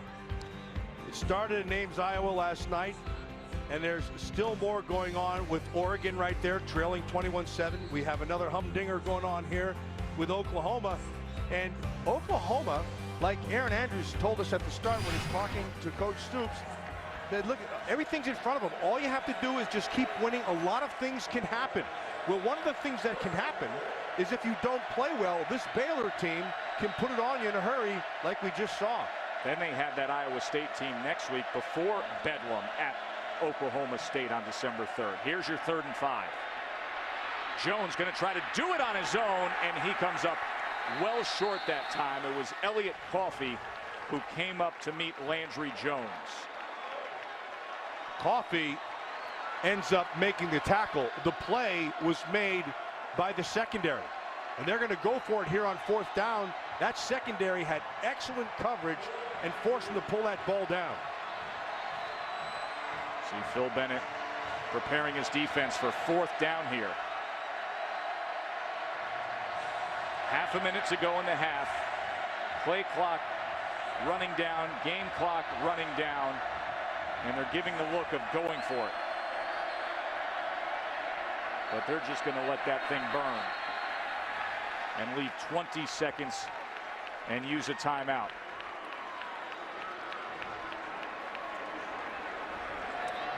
You have 4th down and short. What you have to be able to do is you don't really have a quarterback. Oh, they're going to punt now. If they were going to go for it, he's not a guy who really gives you that second option.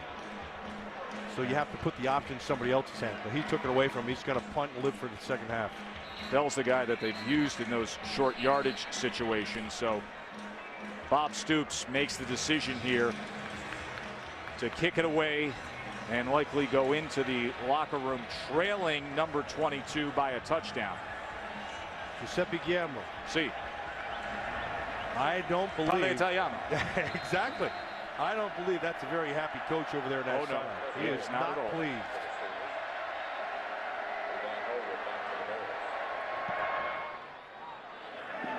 And Way's kick bounces and it goes inside the 10-yard line, inside the 5-yard line. That's a beautiful kick by the left-footed punter, Tress Way.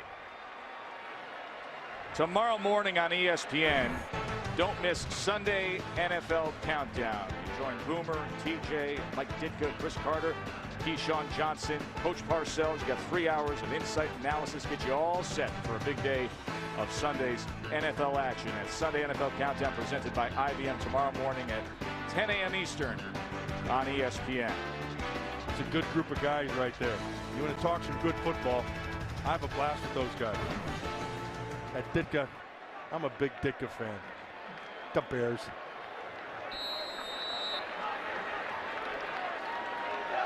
Well, right now it is these Bears.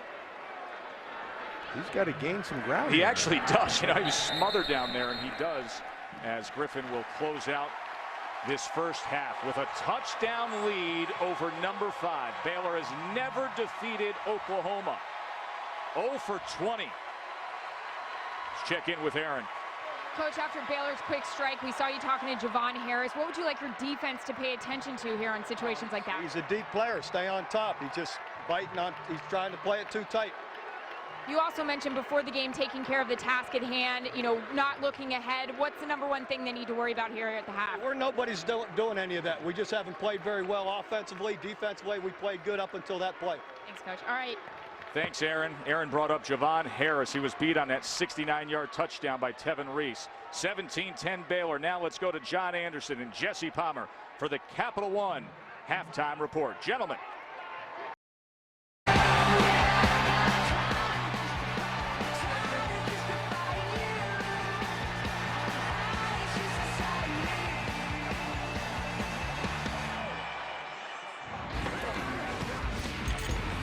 We welcome you back to ABC's Saturday Night Football presented by Southwest Airlines.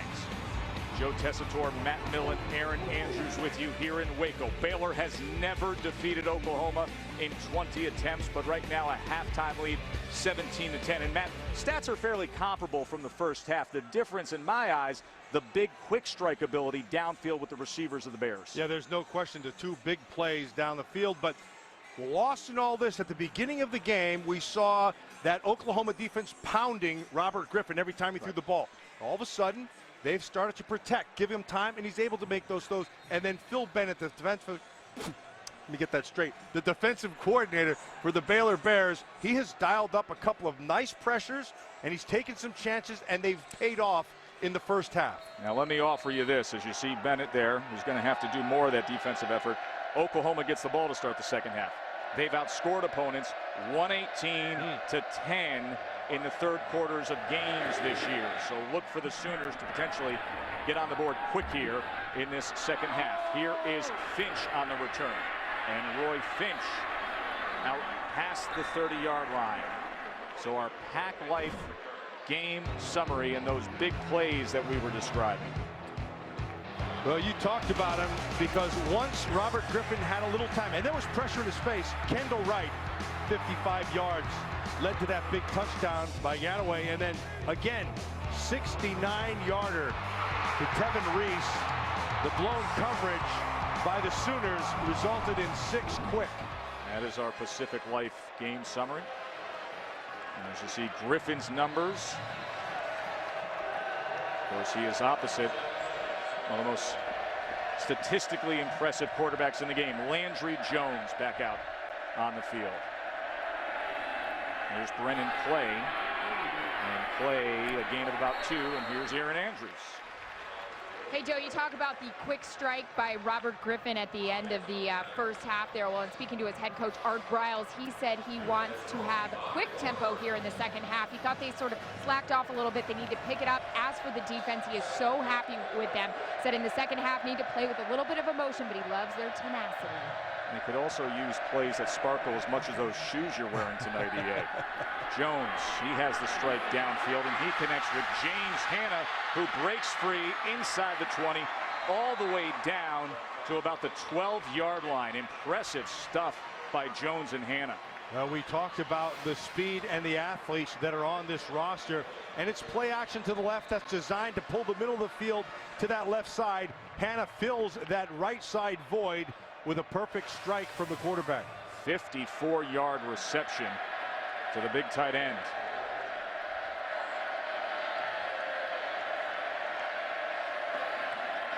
Brennan play now, straight up the middle, and play with about 8.5 yards. Finally taken down by Sam Hall. That was attitude, and where it showed up was in the offensive line. That was pure power. They came off the ball, good fundamentals. And fundamentals is the key at any level of football. It's fundamentals which got them beat on those big plays in the first half. And now it's carrying them, looks like, that offensive line. And the big quarterback, Blake Bell, comes in. 2nd and 2. Well, handoff Millard, and he just bulls his way in for the score. We told you, Oklahoma in the third quarter this year, they're used to romping. And they got a little bit of a chewing at halftime because they came back with fundamental football. And that starts up front. Donald Stevenson, the left tackle, 59. Shed, 74, the guard. Eichert, the center. Tyler Evans, 75 inside. Lane Johnson, 69, the right tackle. They came off with what you call a flat back and moved that line of scrimmage.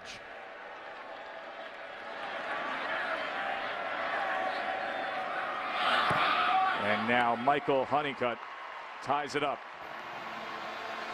They didn't waste any time at all. They had the big strike to James Hanna, and then the power game with Trey Millard. We got a tie ball game here in Waco.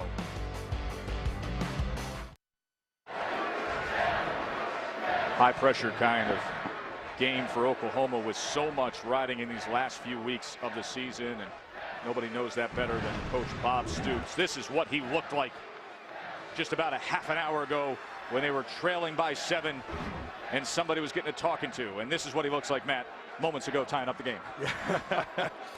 That's the happy Bob right now.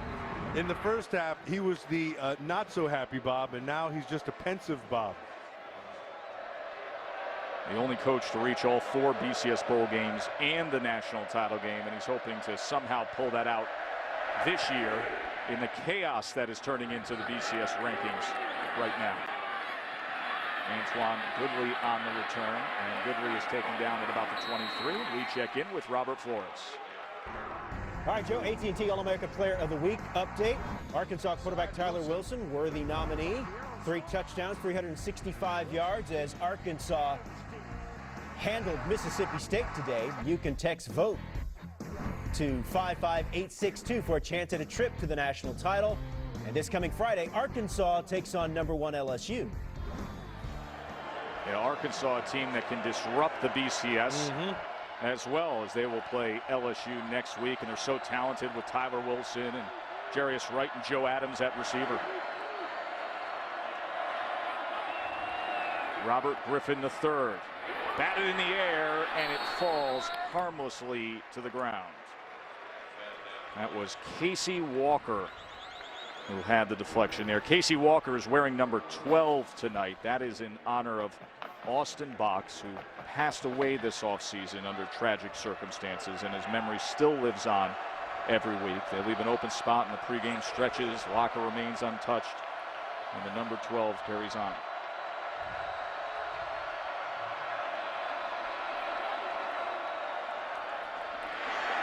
And nowhere to go that time. Frank Alexander and Corey Nelson were quick to get to Terrence Ganaway.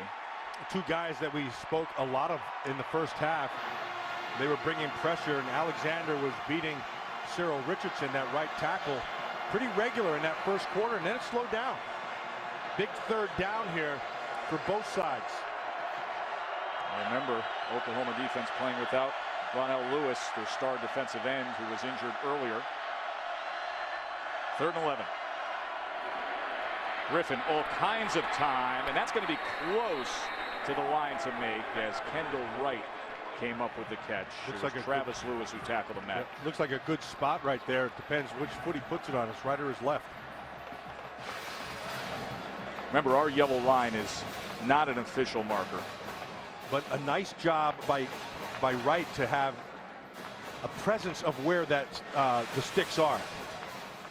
It's a good job by Travis Lewis to jump immediately on Kendall Wright, force him back. Let's see if the forward progress did indeed get him the first down. You got a credit card in your wallet, Matt? No, I'm a cash guy. It's going to be 4th and about an Amex.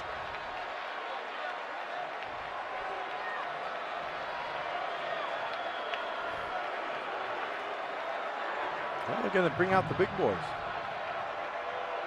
Maybe try a false count here. From their own 34? Yeah, try to get them to jump, Yeah. perhaps. You never See what know, they Art offer up. Briles. Yeah. Well, it's happened before in big spots like this with teams trying to disrupt things and get a signature win. Randy Edsall did it from his own 19 last year against Pitt and converted it, and they went to a BCS Bowl.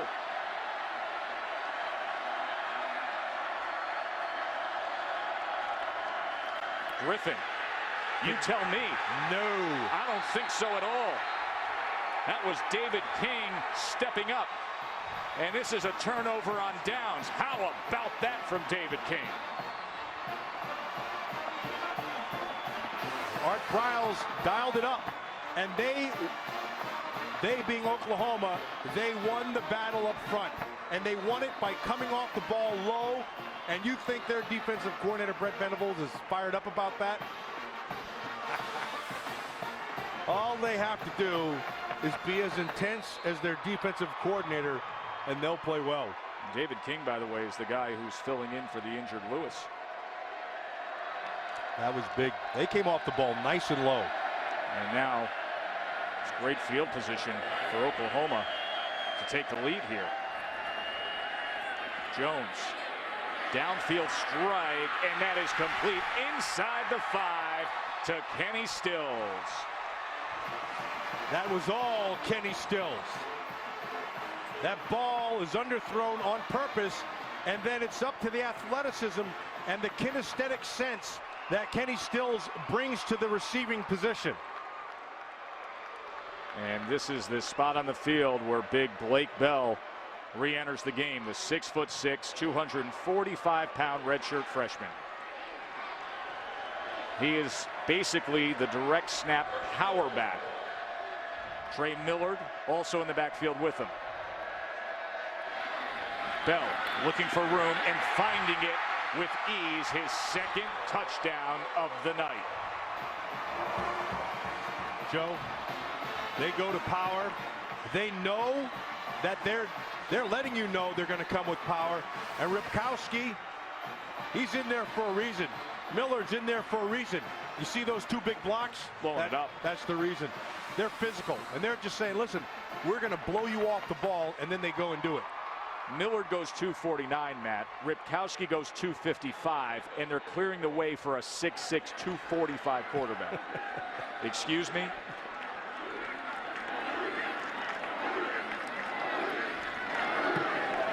And it is a touchdown lead for the Sooners. Remember, Baylor went for it on 4th and short.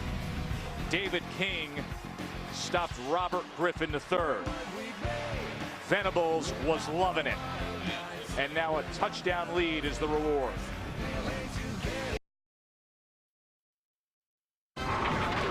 Saturday Night Football on ABC, presented by Southwest Airlines. Find our fares online only at southwest.com. Sherlock Holmes: Game of Shadows, in theaters December 16th. And Citizen Echo Drive, fueled by light. It never needs a battery. Unstoppable. Waco, Texas is home to Dr. Pepper, the oldest major soft drink manufacturer in the U.S. And the Dr. Pepper Museum includes the original 1906 bottling plant, one of the finest collections of memorabilia in the world with soft drinks. It's one of the first things you think about when you think Waco. A cold Dr. Pepper and a little barbecue. And the bridge. Yep. And if the Baylor Bears can get after it here, maybe a signature win to this college football season. But right now, it's Oklahoma's typical third quarter effort that has them up 24-17. Short kick returned by Goodley. And Goodley still on his feet and finally driven out at about the 27. Time for our Big 12 Conference update, brought to you by Dr. Pepper. All the attention put to that one loss now in the column of Oklahoma State, as you see Oklahoma trying to meet up with them for the Bedlam game that will be on December 3rd. The plan for Oklahoma all along was to be the ones that handed Oklahoma State their first loss and use that as a springboard to make their argument to be in the BCS title game. Now, a little bit has been lost on that game, but still, with what's happening in college football last night and currently tonight with USC up big on Oregon, Oklahoma still very much in the mix. Who knows the way the next few weeks will play out. LSU still has to play Arkansas. A lot to be determined. That was the Dr. Pepper 10. Griffin underneath to Kendall Wright. He tries to shake free and he gets it to the 35, tackled by Harris. You know, Joe, I've had this Oklahoma Sooner team 3 times this year. And every time we've had them, they've come out just absolutely smoking in the third quarter. And that, to me, is a credit to the adjustments by their coaching staff. It's going to be a yard short is Ganaway. Here's Robert Flores. All right, Joe. Another studio update, and it's University of Texas just up I-35 or down I-35 from where you're at in Waco. Case McCoy to Blake Bell, and Texas within 7, and Oregon getting blown out at USC. And Baylor gets a first down. Oregon getting blown out against USC. USC has just scored again. And what a shakeup to the landscape of college football this weekend. If USC can hold on against Oregon, you know what happened in the thriller with Iowa State against Oklahoma State. BCS standings just thrown into that blender. Here's Lanier Sampson, and he's able to get it past midfield to the 49. Joe, and all those things going on in college football right back here at Baylor, what they need to do is get another quick strike. And then defensively, they've got to be able to do what they were doing in the first half. They can't give up big plays, but it starts right here with a big play offense. Griffin escapes. Oh, what an effort by Wright to even go up and put a hand on that ball. Man, that was on both sides, Joe. First, Griffin, the third, right here. Watch him make a miss and then have the wherewithal to find him. Gets drilled by Ward. 2nd and 10. Downfield. Complete! Oh, no! He took a couple steps with it to Terrence Williams, but couldn't hold on. Looked like he was running with it in stride, Matt. He had it. That is an awesome throw by Griffin the third. It looks like that hit woke him up, because this thing is, look at this window he throws it into. Right there. Never has control of the ball. 3rd and 10, and that time he overthrows Lanier Sampson. So the Oklahoma defense dodges a bullet there, as Williams was unable to control that ball that he was running in stride with into the end zone, and instead they come up empty on a 3rd and 10. Well, it looks like they're gonna throw the punt team out there now. But there was a little debate on the sideline there. There was a mix-up between Griffin and Sampson. Spencer Roth does come on. As Griffin, helmet off, over to the sideline. It has been a big start to the third quarter for Oklahoma. They've outscored opponents this year, now 132-10 in third quarter action. And the fair catch by Stills inside the 15. You know, Joe, when you look at this Oklahoma team, there's a lot of things that go into the passing game. One is protection, but one on top of that is the passing lanes that are formed because of the protection. And Landry Jones has had easy lanes to throw into, and it makes for good mechanics and also great vision. And when you have that vision, you're able to be that much more accurate. You can see this nicely done up front by the offensive line, and those passing and throwing lanes are picture perfect.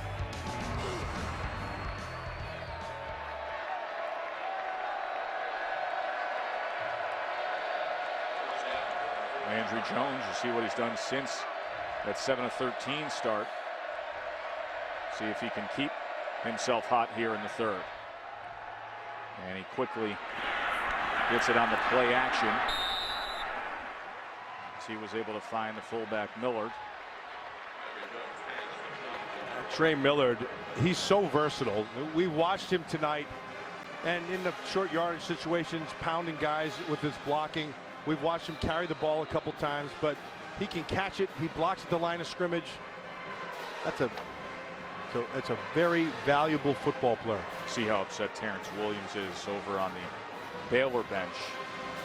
And meanwhile, Rodney Chadwick is down at the end of that play on the sideline. He is the starting weak side linebacker. Guy who's a very active linebacker himself, but Williams being consoled by some of those offensive teammates. It was moments ago when Baylor thought they were tying up this game. Look at this, in stride. Yeah, and you don't get many of those opportunities. And so when they do come, you've got to capitalize on them. And it's really the small things. So all of you high school players out there, it's concentration, it's looking the ball in, it's securing the ball, it's all of those things what are just the fundamentals of the game that makes the difference between a good and a great play.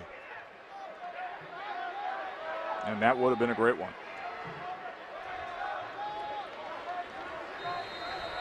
Aaron, the mood has changed down there on the field, huh? It certainly has, and when we look at the shot of Williams with his head down, you know, Art Briles even stopped by for just a minute and said, you got to pick your head up, we're going to need you, and all his teammates, as you guys noted, trying to help him out here. So a 1st and 10 for Oklahoma at the 25. Jones gets away from the pressure and then gets the back Finch for a gain of 8.5 yards, and he was hit hard by K.J. Morton.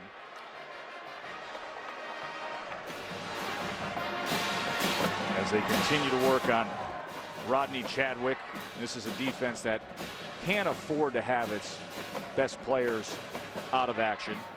Brody Trahan is the backup linebacker who will see time in place of Chadwick.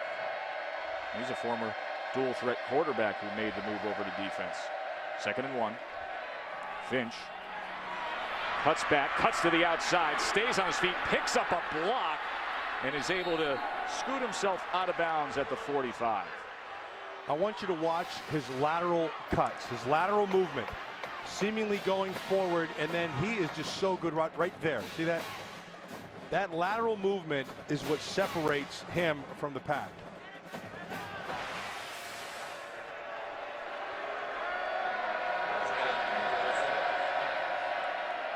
Finch the lone back here on 1st down. Jones. He has options.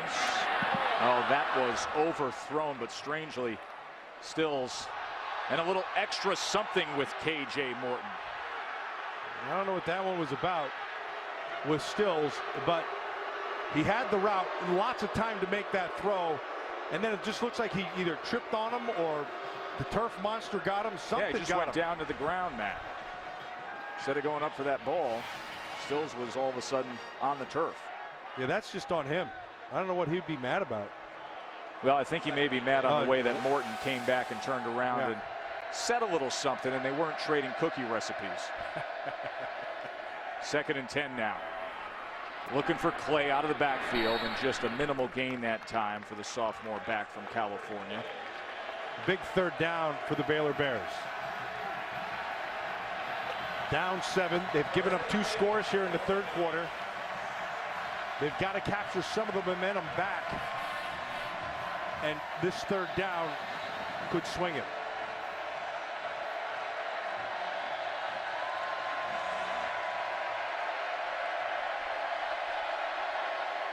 They only send 3 after Landry Jones, and it's going to be short of the line to make. A flag is down, though, in the backfield, all the way back at the 42-yard line. It's going to be a hold against Oklahoma.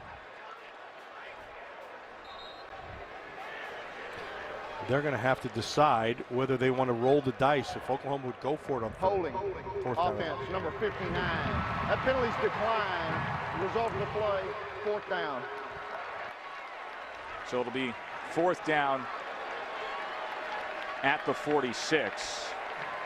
And Bob Stoops with the touchdown lead sends out Tressway. Punt this thing away. That was a big stop. It really was, wasn't it? Yeah, it really because was. You could just feel that all the momentum and energy had left Floyd Casey Stadium, and they need to find a way to get it back after such a successful first half.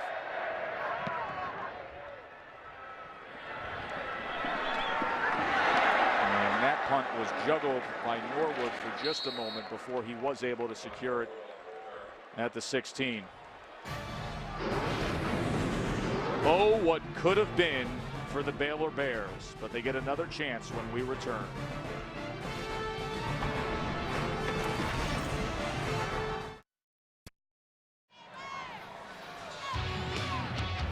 The chase for the NASCAR Sprint Cup concludes with the Ford 400 at Homestead, Miami. It's going to begin 2 Eastern on ESPN with NASCAR Countdown presented by Napa. Here's what you need to know. Carl Edwards and Tony Stewart are in a heavyweight fight for the big prize. Just 3 points separating them. They've talked enough all week. Now they got to get after it tomorrow. Full contact racing. That's what I like to see. They got me interested. I got to be honest with you, Matt. Well, of course, I've read the promo about 400 times in the last 2 days, but they got me interested. And that is incomplete. A flag is down. He was looking for Tevin Reese.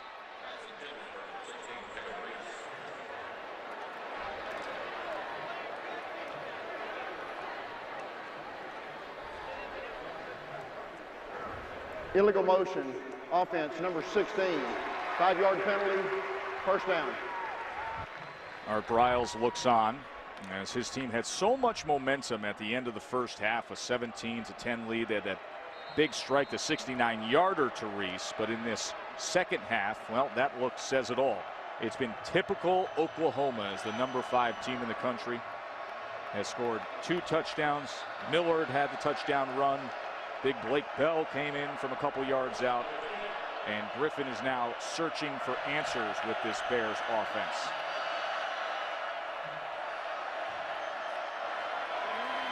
Keeps it himself, and he is crunched after a gain of 2, and another flag comes in.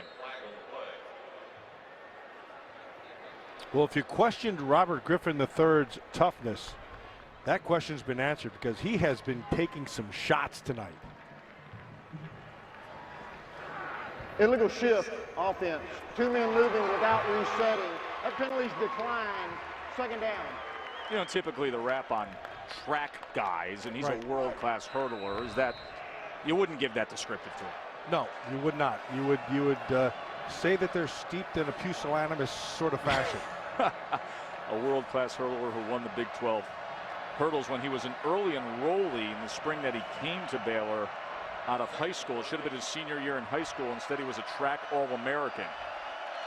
2nd and 13. And that ball is floating in the air and picked up by Kendall Wright. Touchdown Bears. Sometimes you'd rather be lucky than good. The bounce into the arms goes for an 87-yard touchdown. You know, Joe, let me just say this right now. This is going to be the top play in the Sports Center top 10 play. Guaranteed. Lock it in. 87-yard touchdown. The ball tipped in the air, and Kendall Wright picks it out and runs it in.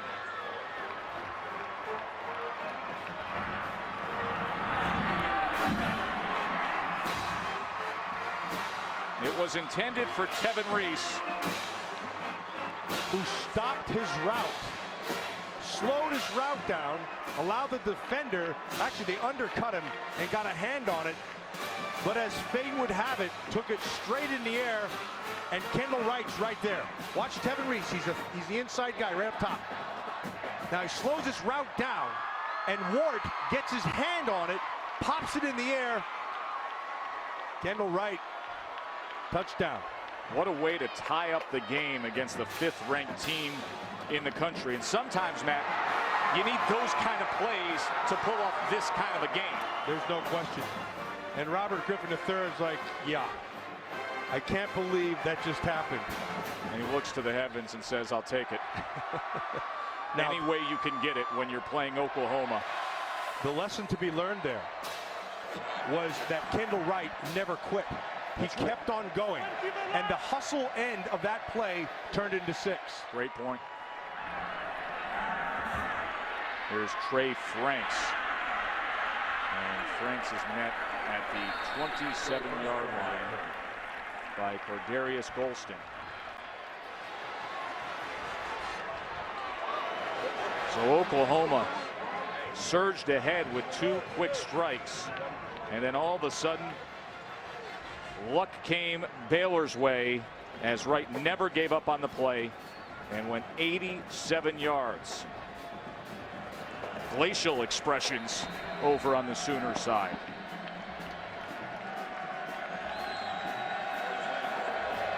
Riles looking for some support here at Floyd Casey in this crowd, knowing the defense could use it against Landry Jones and the Sooners offense. Finch spins out of the way and just gets back to the line of scrimmage as Nicholas Jean-Baptiste would not let go of him. Yeah, it looks like Jean-Baptiste, he came to play tonight. A week ago, he did not play well. I watched that tape, and it was, for a guy with his skills, was embarrassing. Bill Bennett told us if he doesn't play better, he's not playing. He's been playing better tonight, Matt, right? He's been playing pretty darn good. 2nd and 10. Jones looking over his options and then decides to run it and makes a very nice move to get ahead for the 1st down.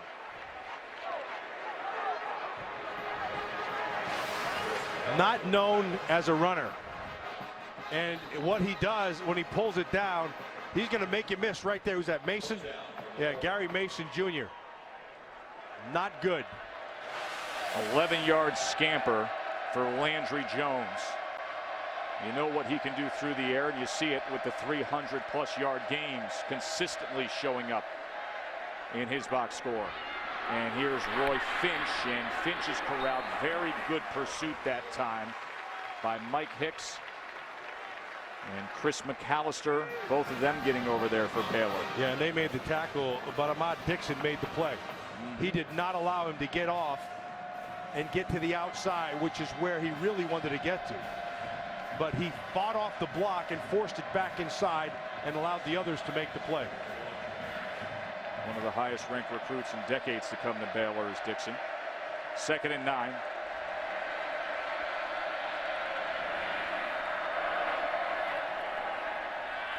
Pressure up the middle, and they got to him.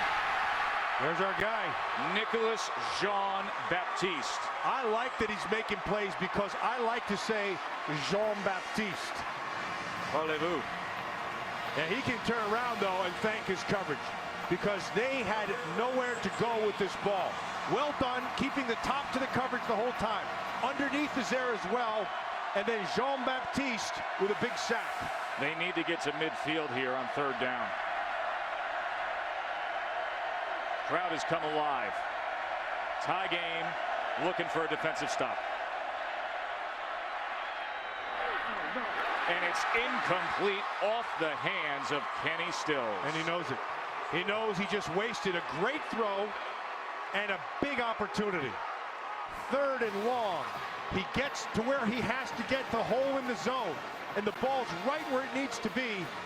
And he doesn't pull it in. That's on him. Remember, Ryan Broyles, the ultimate go-to guy. out for the year with that torn ACL. The NCAA all-time leader in career receptions. Somebody has to step up for Oklahoma. Tressway with the boot.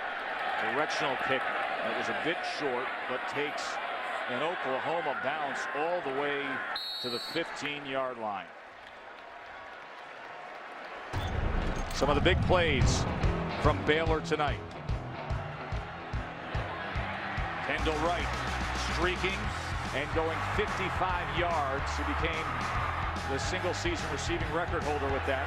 And then Reese on the glory end from Robert Griffin III. But moments ago, one of the best plays of the week, you'll see the tip ball and Kendall Wright 87-yard touchdown reception to tie this game.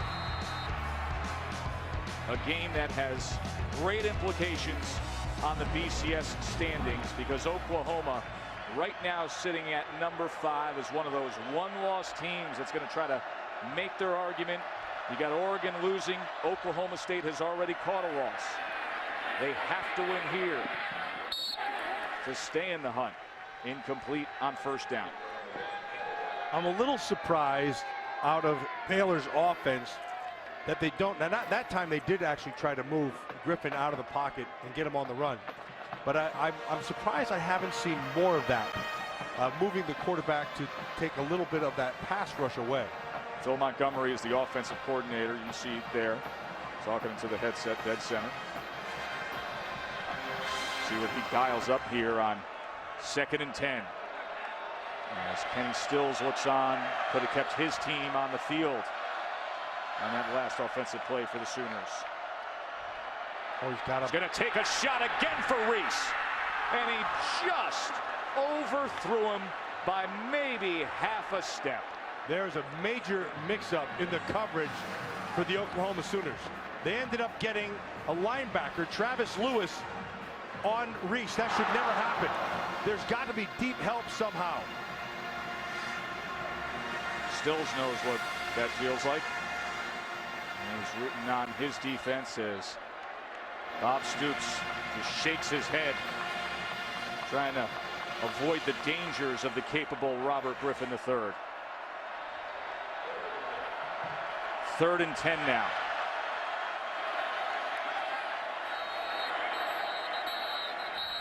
And a timeout is going to be called by Coach Art Briles and the Baylor Bears. Time for tonight's Big Picture, brought to you by Sony.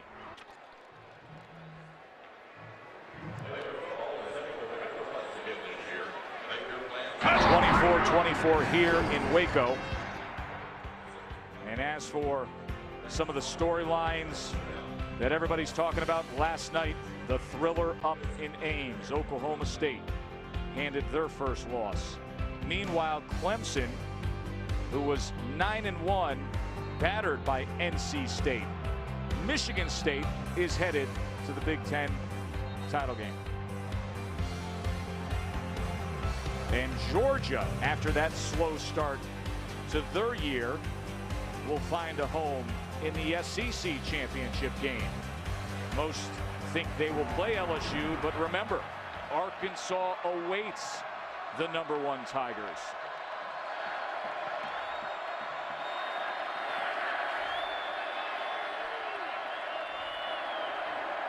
Third and 10 now for Griffin. Steps up against the pressure and completes it for a first down to Kendall Wright. That was really well done by Griffin. His eyes were down the field the whole time, and Kendall Wright, you see him going in motion to the bottom of your screen. He knows where Wright is right away. And there he comes to the middle of the field. Quick snap to Ganaway, and he runs for close to 10 yards. Good inside run by the 240-pound senior. Now they pick up that pace, Matt. And they need to. They keep him off balance. It's the same thing that Oklahoma tries to do to their opposition. And now they're getting a little bit of the dose back at him. Well, you just blink with Robert Griffin, and he's over 300 yards. He's going for 330 and 2 touchdowns. Looking to add to that here. But here with green grass ahead of him, look at the speed. and he smartly settles in before making contact inside the 35. But you give him that one moment to make a decision, and he's downfield. And he noticed it right away. He saw the coverage, and he saw the passing lane, which turned into a running lane, and you're not catching him. 24-yard run by RG3.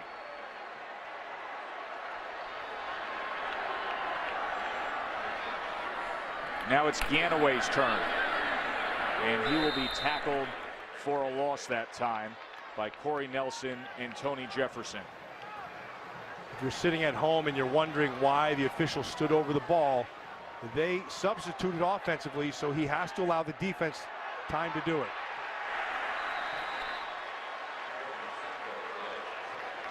That is Tony Jefferson. Plays that hybrid linebacker safety. They call it the Roy Williams position after one of the all-time greats. And Jefferson's play sets up this 3rd and long for Baylor. 3rd and 17, trying to get down to the 25-yard line. Empty backfield for Griffin. Can he get out of that mess? Backed all the way up to his 40. And then he is able to get it complete, but obviously well short as he found Jared Salubi.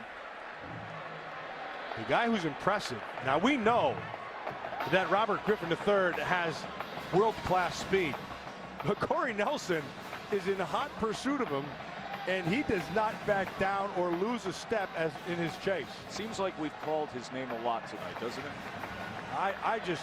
I'm really impressed with him. They are going for it on 4th and 11, I guess in what they consider no man's land of the 36-yard line. Risk reward. Will they get it? They bring pressure on 4th and 11. And a diving effort that time by Terrence Williams, as well as the flag.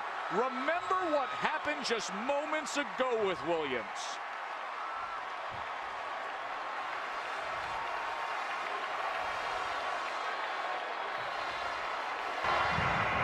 Pass interference. Defense, number 32.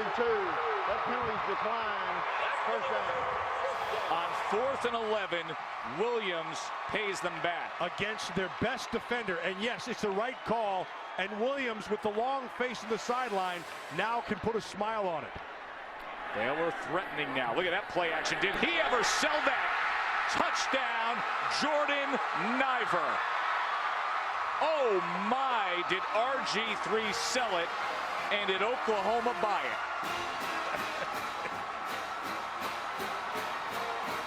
We got ourselves a humdinger going on. Because RG3, 370 yards throwing, a lot of big plays in this game, some great catches.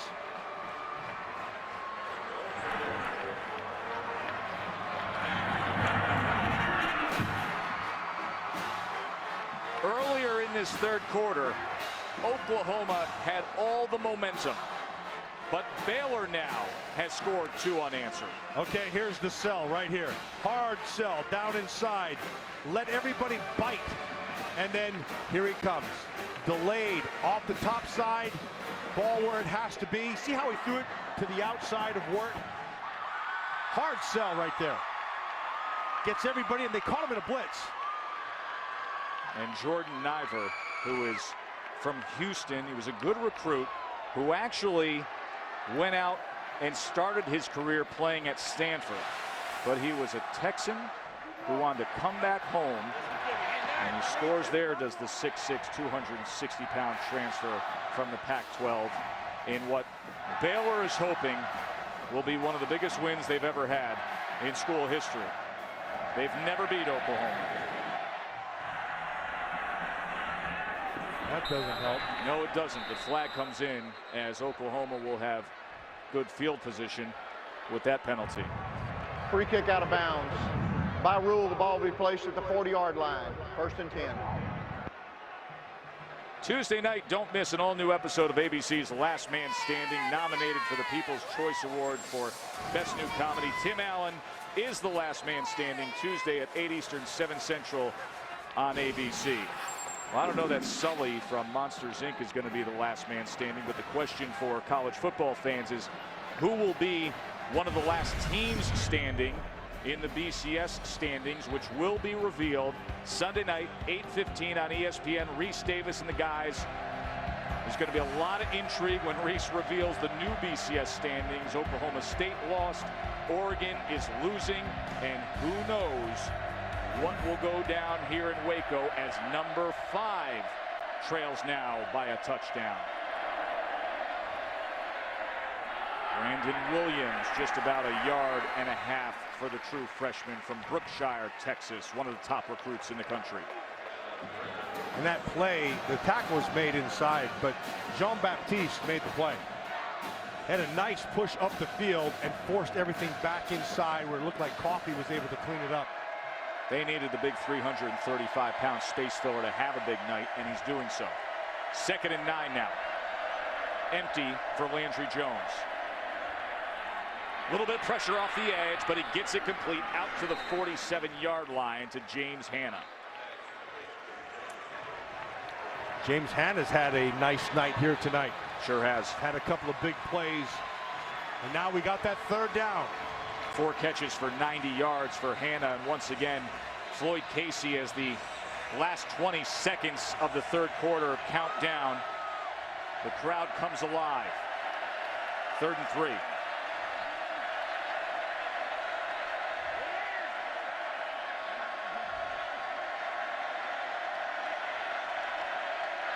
Phil Bennett is signaling as fast as he can on the sidelines.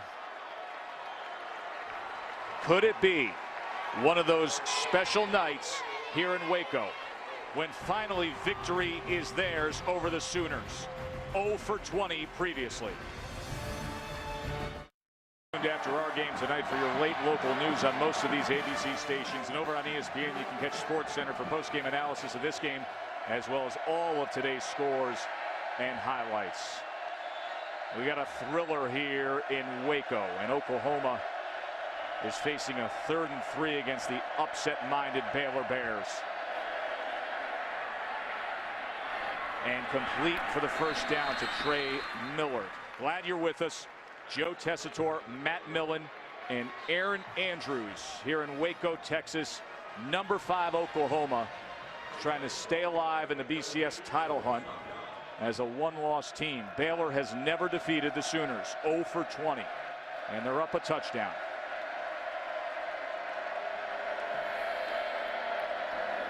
Stills unable to get to the edge as he was forced out by Elliott Coffey.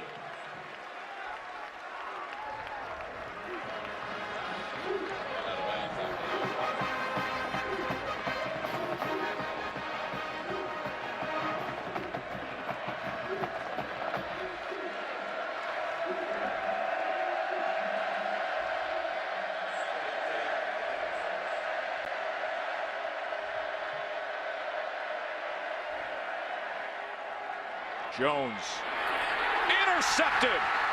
K.J. Morton with the pickoff.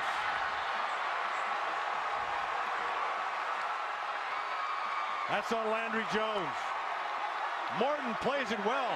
He had position the whole time. Landry Jones, just an errant throw. Well protected. You see Hanna at the top, and you see he was just hanging back there. He was waiting on it. Great job of sinking your coverage. Poor read by Landry Jones.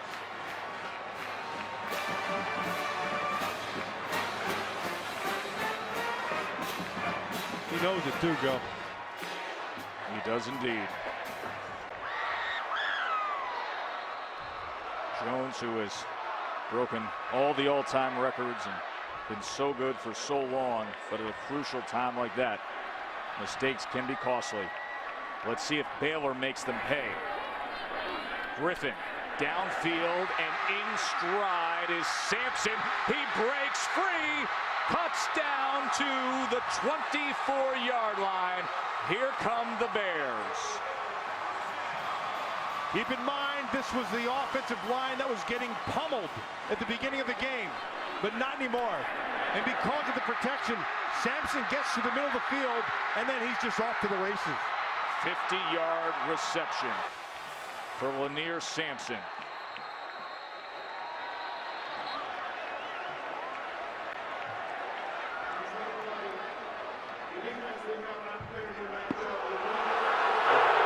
Well, the crowd doesn't like that at all, Matt. Well, I know they don't like it, but it's the rule. Exactly. And because the reason it's the rule, you can go hurry up, but because you're changing personnel offensively, you have to give them the opportunity. You have to give them the opportunity. And now if they don't, if they just go hurry up, like Oklahoma goes up real fast to keep the same personnel, then they can catch you off guard. So because they changed personnel, that is the call there. So instead they slow it down here before this 1st and 10. Oh, a bad snap. And Griffin is going to try to make the most of it, and incomplete is what he needs. That is smart. And that'll get it back to the line of scrimmage. Had he just jumped on the ball, that's a disaster. And it took a fortuitous bounce. He's able to pick it up. But this thing, he's not even ready for it. It just goes flying past his left shoulder. You see how it just bounces up, and he's able to get outside the tackle box and throw it past the line of scrimmage, and that saves the down. Philip Blake is the center. He's a Canadian who is considered an NFL prospect, goes 6'3", 320.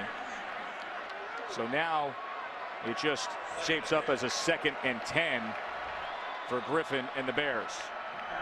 And here is Griffin, tried to stiff arm his way to some freedom, and a flag comes in right at the spot. As Travis Lewis maybe got a chunk of the face mask. I thought actually that was a pretty good play by Travis Lewis. He came from inside out. That's hard to do against Personal Griffin. foul, face mask, defense, number 32. Half the distance to the goal from the end of the run, automatic 1st down. Watch him come from inside out. He got it. He got the steal. Referee Mike DeFee called it number 32. It's obviously number 28, Travis Lewis. So the ball will be placed at the 11-yard line. Actually, Joe, I think a pretty well officiated game here tonight. I agree. We had a couple touchdowns brought back with penalties. So 1st down at the 11. Ganaway. Touchdown, Baylor.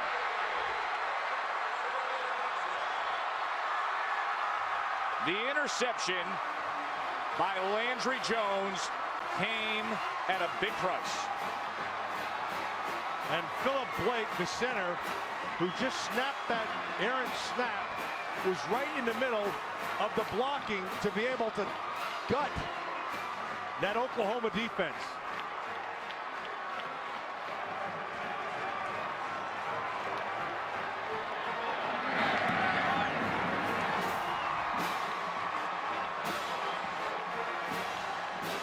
It all started with K.J. Morton, the Baylor cornerback.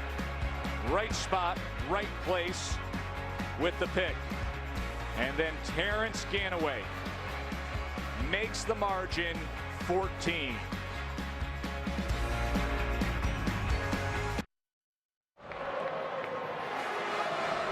Our Pacific Life game summary presents a potential upset here in Waco, 38-24, and what a night for RG3, Matt. And keep in mind, that's 422 yards, and there were 3 other plays that this thing could be over 500 yards. They called one back, there was a drop, and he overthrew one just by a touch. Griffin has had completions of 50, 55, 69, and 87, and a 79-yarder was called back by a penalty. Trey Franks. And the Sooners will start from about the 30-yard line. Let's go back to the touchdown by Ganaway that capped the quick strike 4-play drive that only took 1:21. There's Blake, the center. This is redemption time. There's Koffold, the left guard, and Richardson, Cyril Richardson, 68, the left tackle. Niver, the tight end. Watch all good assignments, knowing what you're doing. Niver to second level. Here's the opportunity to make the play. You have to make it right there. It's Corey Nelson. Just runs right through it, and everybody else is blocked, and it's 6 quick.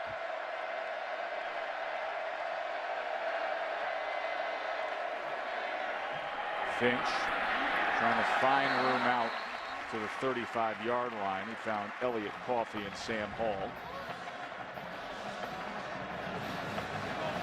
There's Ganaway. Baylor. We were 3 touchdowns after Oklahoma scored 2 quick ones. We were talking Ganaway just the other day, and he was saying, how will our team respond to the challenge? He wants to see who is going to come to play. And they were challenged right here in the second half. Oklahoma did exactly what you'd expect the Sooners to do when they came out from the locker room. Jones now. That was a good-looking throw to Jazz Reynolds. And a good-looking catch, knowing he's going to get hit. That's Sam Hall right there. He's staring right in the face of Hall. He knows the ball's to the inside, but he still goes and gets it. And look at the hit he took to that left arm. And he waved over the medical staff immediately, did Jazz Reynolds, the receiver.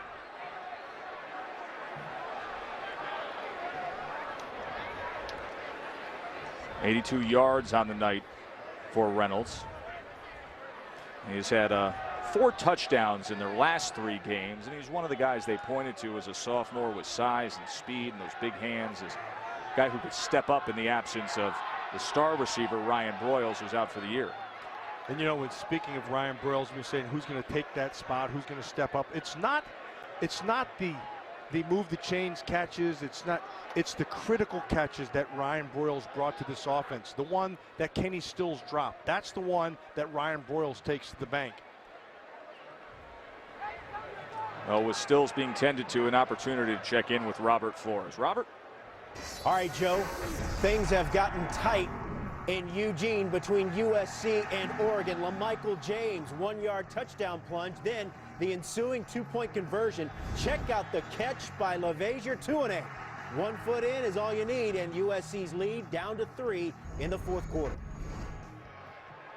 Thanks, Robert. So Jazz Reynolds able to walk off the field. So things have tightened up between USC and Oregon. Oklahoma has a lot of business to take care of here to come back against Baylor, but you know, that's the kind of outcome they need, is USC holding on against Oregon. But for right now, Oklahoma needs to score fast.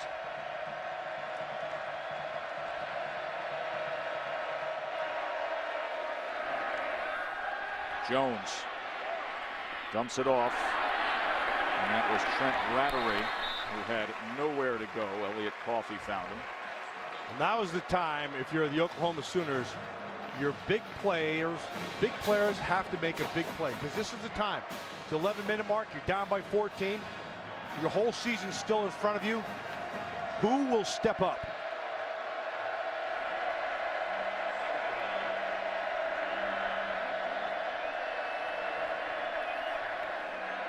Keep it on the ground with Finch. Oh, what a beautiful move by Finch. And he's still battling down to the 21-yard line. That was Rodney Chadwick, who couldn't get to Roy Finch. Look at that move. Well, that is Joe Washington-esque right there. And that's the stuff that you see. Few players can do that. Roy Finch brings it to the table. He said, who's going to step up? There's one step right there.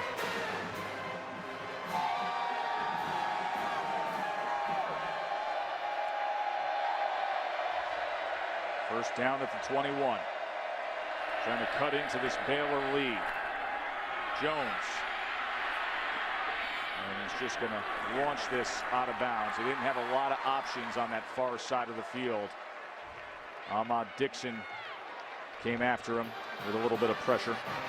You know, I've been talking about Roy Finch and Joe Washington. As you look at Bill Bennett, the defensive coordinator, Joe Washington was a great player at the University of Oklahoma, an All-American here back in the 70s, and a great professional player. And he had the whole package. Roy Finch has a touch of it. 2nd and 10 now. Pressure off the edge, and they get to Roy Finch that time. Elliott Coffey got to him. Dixon was coming in off the edge, and Coffey found Roy Finch. So it'll be a 3rd and long now. Coffey came on a blitz, sets up this big 3rd down, but Coffey's played himself a whale of a football game here tonight. Had a big one last week, and he's following it up with another big one. Heart and soul of this defense is the senior linebacker, number 4, Coffey. 3rd and 14. coming up on the 10-minute mark, and number 5 is trailing by 2 scores. Jones pumps once, then to the air, and he overthrew Trent Rattery. Rattery wanted the flag, but didn't get it. Looked like Coffey had the coverage on him down the field. Rattery's not going to win any races here. That's Trey Franks in the middle of the field. Bob Stoops can only look on now and hope for the best on a 4th and 14. Who will make the big play?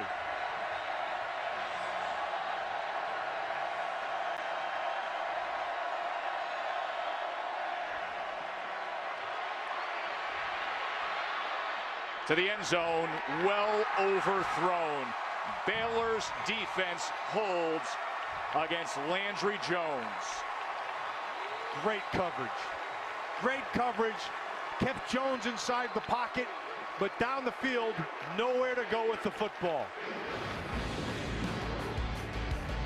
How about the job they did on Jazz Reynolds, covering him well on 4th down.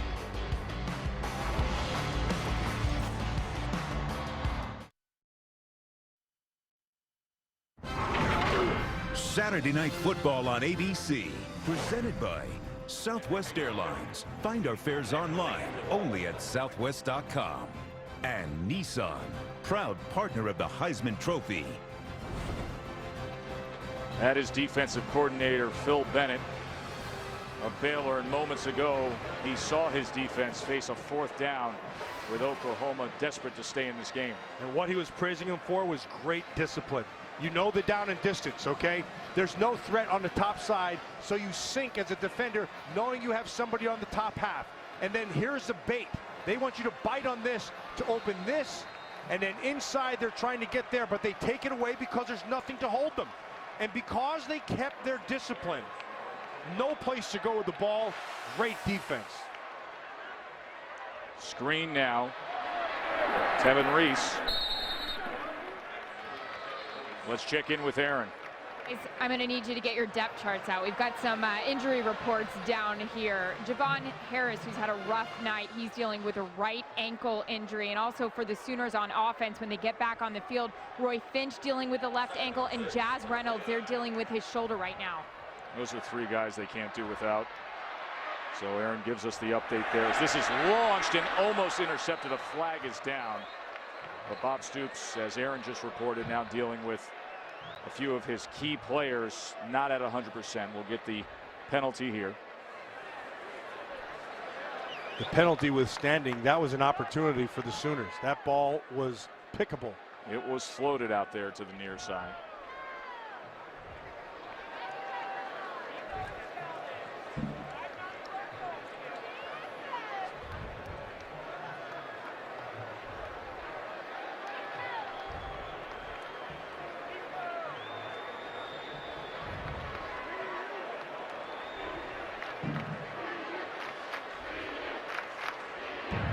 Illegal substitution offense. Receiver stepped on the field of play, never got inside the 9-yard marks. 5-yard penalty, 2nd down. A lot of cleaning up to do there, huh? A lot of cleaning up. But you know the good thing, they had their conference to make sure that everybody was on the same page, and then they get the call right. Again, I think this has been a very well officiated game tonight.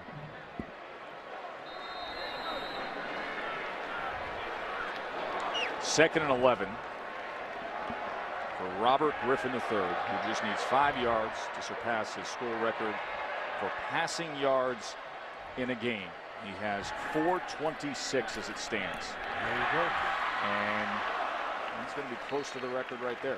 We've got it right there. It's a gain of 6.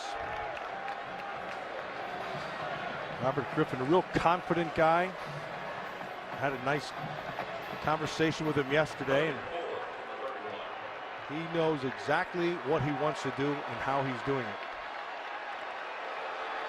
Just another 433-yard day. 3rd and 4 now. There was movement there on the left side of the line as Oklahoma showed a bit of pressure. Offense, number 68, 5-yard penalty, 3rd down. Big Cyril Richardson, the big man.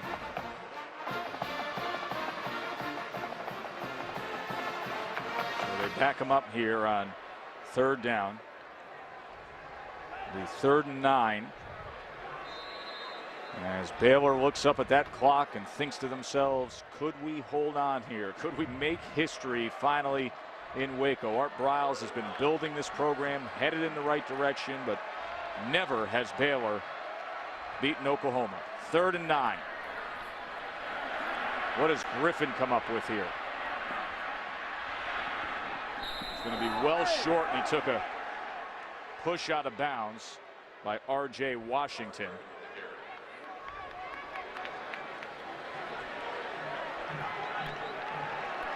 What's lost in all that was the ability of the Oklahoma Sooner defense to get this ball back. The 9-minute mark, there's lots of time for them to score. We know how fast these teams can score. They don't waste any time offensively. So Roth on to kick to Kenny Stills, and he should give them very good field position as he's awaiting this at the 40. They come after it a bit, and it's a very good kick by Roth. Back Stills up inside the 20. And he loses the ball out of bounds at about the 25. That was Lanier Sampson, the wide receiver, playing special teams. 8:27 to go. Oklahoma with the ball, trailing by 14 when we return. We're going to try to figure out the BCS. Tomorrow night on ESPN, you can join Reese Davis, Kirk Herbstreit, and Craig James for BCS Countdown. They're going to unveil the latest BCS poll. BCS Countdown presented by Vizio tomorrow night, 8:15 Eastern on ESPN. And this game could greatly disrupt those BCS standings.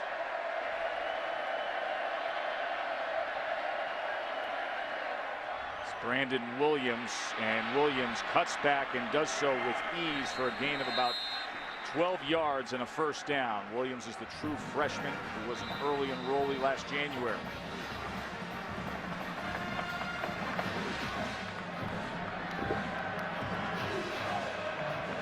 Still plenty of time. They don't need the quick strike.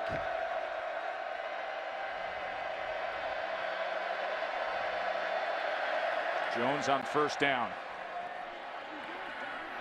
Complete. And another, well, close to a 1st down to DeJuan Miller. Meanwhile, in Oregon, USC has pulled the upset. So Oklahoma fans would love to see a rally here, as number 4, the team that sits just in front of them, has lost.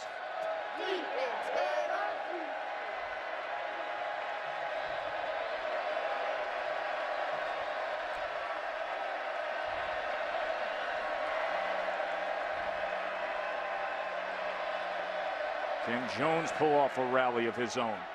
Williams now, and look at Brandon Williams. Another 12 yards as they cross midfield down to the 40-yard line, tackled by Sam Hall. Nice vision by Williams. Starting to the right, they cut that backside off, and he sees it right away and just out the back gate. They're on a move.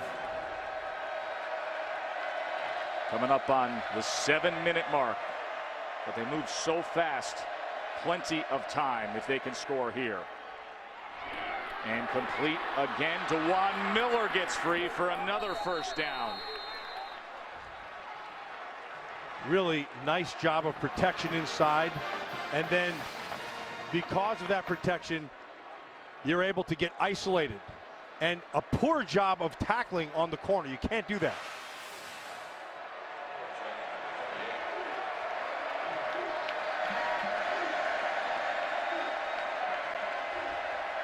Bob Stoops looks on as his offense marches down the field. Remember, Roy Finch, as Aaron discussed, banged up, so Brandon Williams getting time at running back. And this is incomplete. He tried to connect with DeJuan Miller. That's a high-low concept, and it's 3 levels. And so what they're going to do is they're going to take Stills, get him to the top. Miller is in the middle, and underneath, what you don't see, and that you got to make that catch. What you don't see, underneath, you see the back right there. They get you in 3 levels, and then they put you in between as a defender, and you have to make a choice. If you bite underneath, they throw behind you. Jazz Reynolds not in the game. He was banged up. 2nd and 10. Looks like pressure. He lofts it, and it is complete inside the 10, down to the 5 to Trey Franks. They are knocking on the door, Matt. Bill Bennett dialed up a blitz, and they come with pressure off the edge, and it's well protected. And Landry Jones does a nice job of managing that pocket. See how he slid a little to the left and then throws the ball where there's no defender and allows Trey Franks to go run it down. And here comes that jumbo group with Blake Bell. He has 2 touchdowns on the night.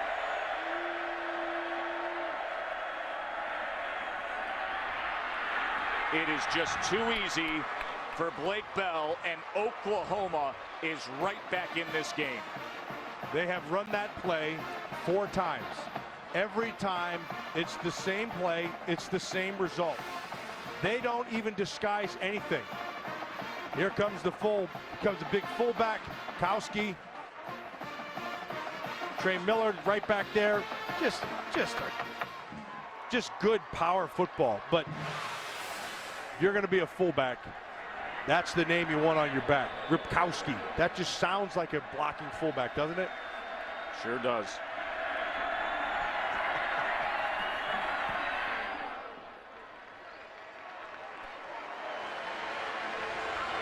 And we welcome those of you who are watching USC's victory over Oregon. We've got a thriller here as well. Glad you're with us. Joe Tessitore, Matt Millen, and Aaron Andrews here in Waco, Texas, where the Baylor Bears have been relying on the big play like this to Kendall Wright. Robert Griffin III has passed for 433 yards and 3 touchdowns. He hooked up to Reese. And then the play of the game, the tip ball in stride, 87-yard touchdown to Kendall Wright that tied the game at 24-24. Baylor would score 21 unanswered points. Moments ago, Oklahoma closed into that lead, cut it down to a 7-point margin. And the big headline, Matt, is that Baylor's never beaten Oklahoma. 20 times they've stepped up to the plate. 0 for. Number 5 is in trouble, but still lots of time left. They believe they can do it. They have the opportunity to do it. Let's see if they can finish it.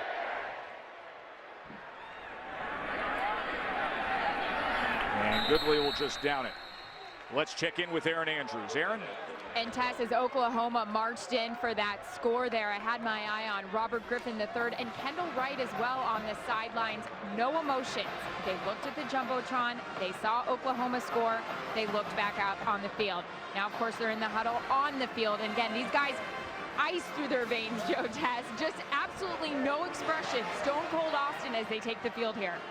Top 10 teams have lost this week. Number 2, Oklahoma State. Number 4, Oregon, Clemson. And could it be number 5? Aaron Andrews, you are right on the money. Kendall Wright is the guy. Since that big tip and touchdown, we have not heard from him. It's time for him to show up. Here's Griffin. And he keeps it himself and surges ahead for 10 yards.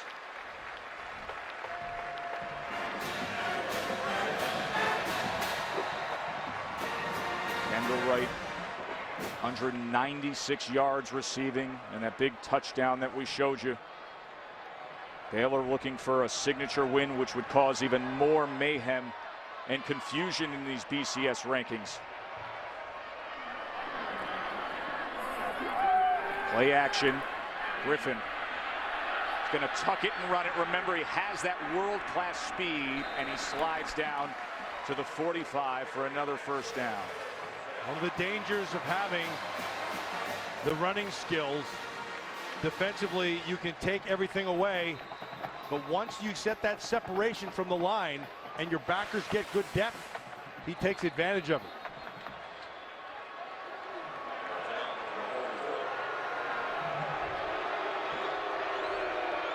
Oklahoma fans looked up at that score all night long and saw Oregon trailing USC, hoping that number 4 right in front of them would take the loss. Well, they did, but now Oklahoma has to dig out of a hole, and they need to stop Griffin in order to do it.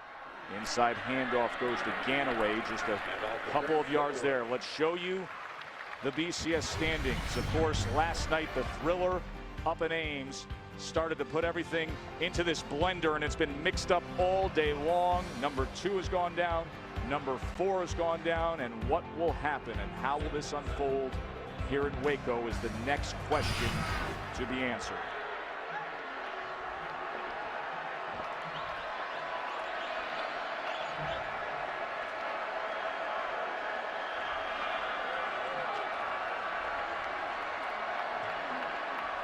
Second and 7 now. Screen game. That's a backward pass. And that is going to be marked all the way back at the 37-yard line. As that lateral went out of bounds, Reese couldn't control it. DeMontre Hurst was in defensively, so that'll back him up here on a 3rd and long. DeMontre Hurst read that really quickly, and even had he caught that ball, he would have been tackled for the loss. Of course, he went out of bounds and sets up this 3rd down. As Aaron reported earlier, Ronell Lewis, Javon Harris starting defensive end and starting free safety for Oklahoma, injured and out. Can their defense come up big here? 3rd and 17. One-on-one on the outside. Griffin with lots of time, looking over his options, and then launches it downfield, but overthrows the intended target, Terrence Williams. He wanted Kendall Wright. Initially, he had one-on-one to the top side, Terrence Williams. Now here's Kendall Wright on the top side. That's what he wanted. But the coverage by Fleming was impeccable, and they undercut him with Colvin 14. And so it took it away, forced him to pull it down, and sets up this punt. And it sets up a golden opportunity for Oklahoma to try to salvage things here, as they will get the ball back. Spencer Roth onto punt, and Kenny Stills sets up camp back at the 23. It's a line drive kick that backs up Stills to the 14. And he settles down at the 24. So the final chapter of a wacky weekend of top 10 college football in front of us. Stay with us.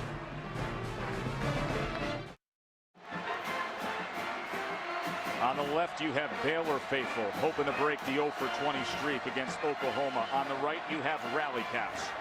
Number 5 is trailing by a touchdown, which is 3:29 to play.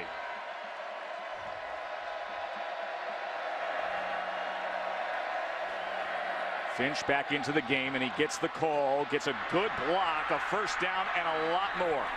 That is Roy Finch, the little 5'7" sophomore who's in for Dominique Whaley, who was the starting running back and is out for the year. He got a good block from the left tackle Stevenson there, Matt. Yeah, that left side in this 4th quarter has been giving him some running room. They start it one way and come back the other way. Stevenson and Shedd have been doing a nice job.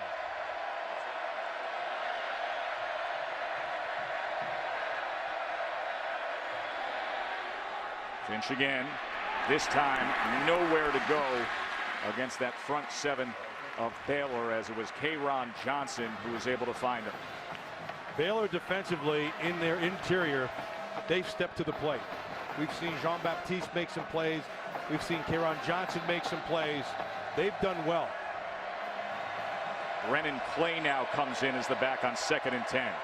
Jones with time, and he goes to Clay out of the backfield. And it'll make for a 3rd and about 5. And so this is all 4 down from here. Landry Jones shows real nice patience. He wants something deep, but he'll take it underneath. Here's Jones now. Over the middle and in stride is Jazz Reynolds. Last time we saw Jazz Reynolds, they were taking him in to look at that arm, and he took a big hit early. And now he's back on the field making plays. And Oklahoma hurries back up to the line and snaps it. Just over 2 minutes to play, and that is complete to Jazz Reynolds. One of the young receivers trying to step in and step up for Ryan Broyles, the NCAA all-time leader in receptions, who is out for the year with that torn ACL. 2:04 and counting down the play. Landry Jones, 432 yards of passing offense.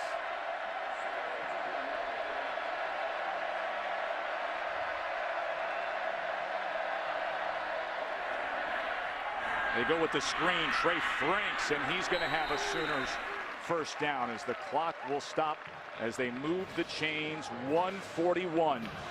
Fifth-ranked team in the country trying to stay in the hunt and make that argument for the BCS title game as a one-loss team. James Hanna went off. There's a little confusion now as to what should be done. First down from the 18. Jones over the middle. Oh, and that was dangerous as Rodney Chadwick had an opportunity. He wanted Kenny Stills in the worst way, and he locked on him. And that is very, very dangerous because everybody was right there. Chadwick had a chance to put it out of its misery right there.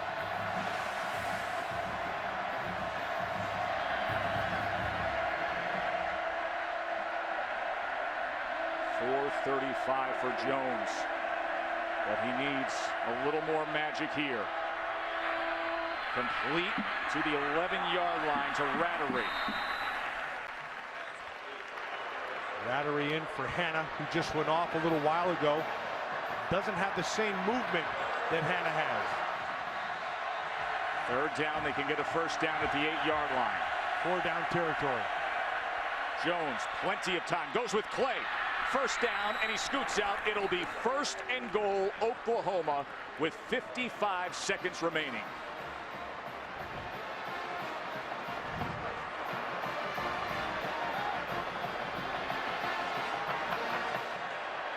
And now they sub in Blake Bell, the 6'6", 245-pound, bruising back of a quarterback.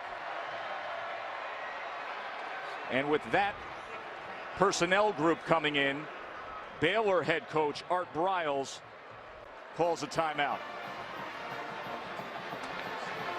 Be sure to stay tuned after our game tonight for the Ford wrap-up with Robert Flores. Glad you're with us here in Waco. What has been a wildly entertaining game all night long. Joe Tessitore alongside Matt Millen and Aaron Andrews. And Baylor has never been in a spot like this to try to beat number 5 at home in a game that means so much this late in the season. Baylor has never beaten Oklahoma, 0 for 20. Blake Bell, when he's been in, he's run it 4 times for 10 yards, but he's had 3 touchdowns. They actually refer to this package of him coming in as the Belldozer, and let's see if he plows straight ahead. Last time they were in their formation, the last few times, they're going to run a power back inside. Baylor has not been able to stop it. Also has Trey Millard there, the fullback, with him. Here he goes. Bell into the end zone. He does it again. His 4th touchdown of the game. So a little bit of a change, but the same personnel group using the same power, this time play side instead of bringing it around. Looks like they're going to go Blake for 2 Bell here. is staying on the field.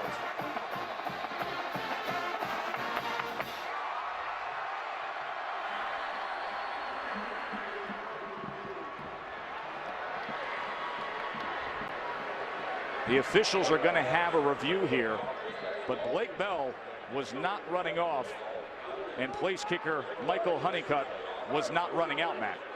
No, they have not. And when I'm saying they, this Baylor defense has not stopped this power all night long. Ripkowski, Millard, Shed, 74 is Shed. Millard 33, Ripkowski 48. They just go blow right through the middle of this defense. Let's see if his knee is down anywhere.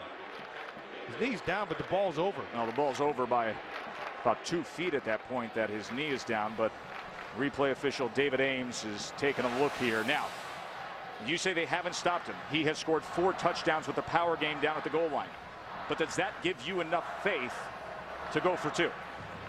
Doesn't matter what we think. I'll tell you that right now. But well, that's the decision being made. Well, Josh Heupel is going to make that decision along with head coach Bob Stoops. And what they're saying is, we have been winning the line of scrimmage. We have been beating them, changing the line of scrimmage to their side of the ball. Nobody stopped them all night long with that play.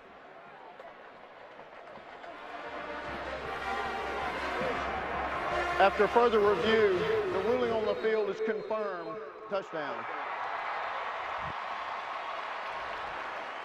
So they pull within 1, and now the decision to be made. And keep in mind of what's on the line. Oklahoma State, number 2, was upset last night up at Ames. Oregon, number 4, was upset.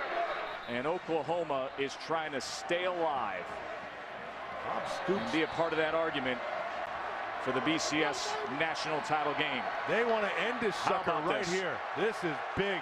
Bob Stoops making the decision to go for 2. Key those fullbacks.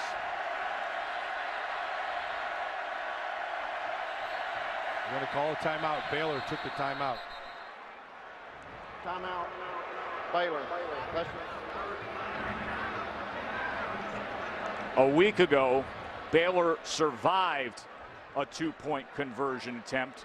That was against a struggling Kansas team, and that was a fade route to the corner. You likely know what's coming straight at you if this group stays on the field. And what this is about, Joe, this is all about numbers. That's what this whole thing is about. And so defensively, you have to know how you're deploying your guys. You're going to have 4 on their 5. You have to be an advantage. You want to be in a numbers advantage. That's what you want to be able to do. But I've got to tell you, with this formation, the offense can dictate where the numbers go because they can take the fullbacks in the backfield and get them to either side of the ball. That last touchdown we saw, they stayed play side and just blew right through them. Again, number advantage, Oklahoma. If they stay with this jumbo personnel group, you got Trey Miller at 249, the fullback, Ripkowski at 255, and Bell, the quarterback, at 245. And that's the 3 in the backfield on the field. 2-point conversion attempt.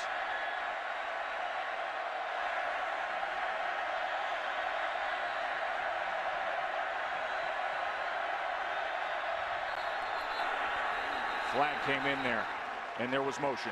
Now they'll have to kick it. False start. Offense. Number 74. 5-yard penalty. Retry. That was a gutsy call by Bob Stoops. He wanted every bit of it. It's that time of the year. Risk reward. But now the decision made for them. Shed. Just that movement right there makes the decision to kick this extra point. So on comes Michael Honeycutt, the redshirt freshman, walk-on kicker, to tie the game and keep hope alive in the BCS. 38-38. 51 seconds remain. Well, Joe, we said who was going to step to the plate, and the answer was real simple. It's Landry Jones. Landry Jones, 447 yards of passing, and the last drive when they needed to make the big play, he came through. Started with the running game, and it was Roy Finch out the left side, and then Landry Jones took control, patiently moving them down the field, and when the big play presented itself to Jazz Reynolds, it was there. Goes to the tight end, back underneath to Rattery, and then this throw to Clay, which sets up the Belldozer for 6. Blake Bell, 6'6", 245. 4 touchdowns, the last of which ties this game. 5th tie we've had. Oklahoma scored 2 touchdowns in the last 5 minutes and 4 seconds. Andrew Jones has made one poor throw here tonight, which was an interception. And then he's come back. And guess who gets his turn, though, man? Exactly. Now comes Robert Griffin III. And Goodley will take a knee. And one of the most dynamic playmakers and exceptional athletes in all of college football will have his crack at it. Not too shabby of a night so far, huh? 433 yards, 3 touchdowns. One of them called back, one of them dropped, another one just missed by a few inches, or that thing would be over 600 yards. Now he is one of 4 FBS quarterbacks with over 9,000 passing yards and over 2,000 rushing yards in what has been such an exciting career here in Waco. You see the wind. It is going into their face. The wind is going right to left. They're going into the wind here with 51 seconds to play in a tie game against number 5. Now is the time that the Oklahoma defensive front needs the same pressure they had to start the game. They're going to keep it on the ground with Ganaway. No timeouts for Baylor. Well, they're saying they're going to go to OT. And now Oklahoma will say, well, we've got 3 of these. So they will take a timeout as Bob Stoops will try to manage the clock and see how this plays out. Let's update you with those BCS standings. Number 1, LSU unharmed. Number 2 took it on the chin up in Ames. Alabama, they're sitting there as a 1-loss team with a glossy resume. Oregon, in a thriller against USC, they go down.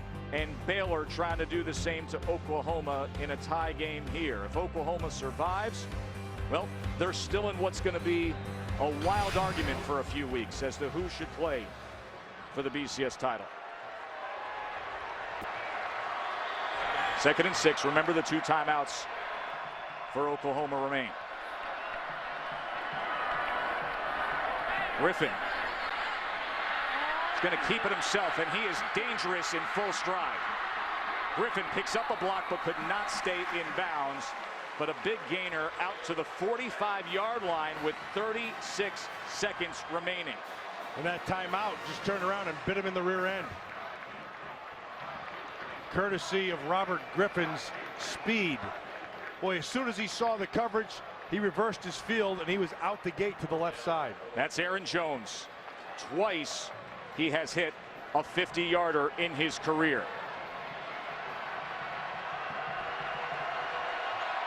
Some more real estate to be conquered for the Bears. Here's Griffin now trying to escape the pressure. And Griffin into midfield, into Oklahoma's side of the field. And that stops the clock at 28 seconds. Well, Thomas Wirt got in his horse, because he can run. We know that Griffin has world-class speed. But Wirt saw that and knew that he had a lot of green and forced him out of bounds. That's a big play by Thomas Wirt. They need about 13 more yards for that successful range of Aaron Jones. Pressure off the edge. It is complete to Kendall Wright. Kendall Wright gets through, and Kendall Wright is down inside the 34, where Aaron Jones has hit before. 21 seconds as they move the chains. The clock stops momentarily. Remember, no timeouts for Baylor. Empty backfield for Griffin. He has time, launches it to the end zone. Touchdown! Terrence Williams!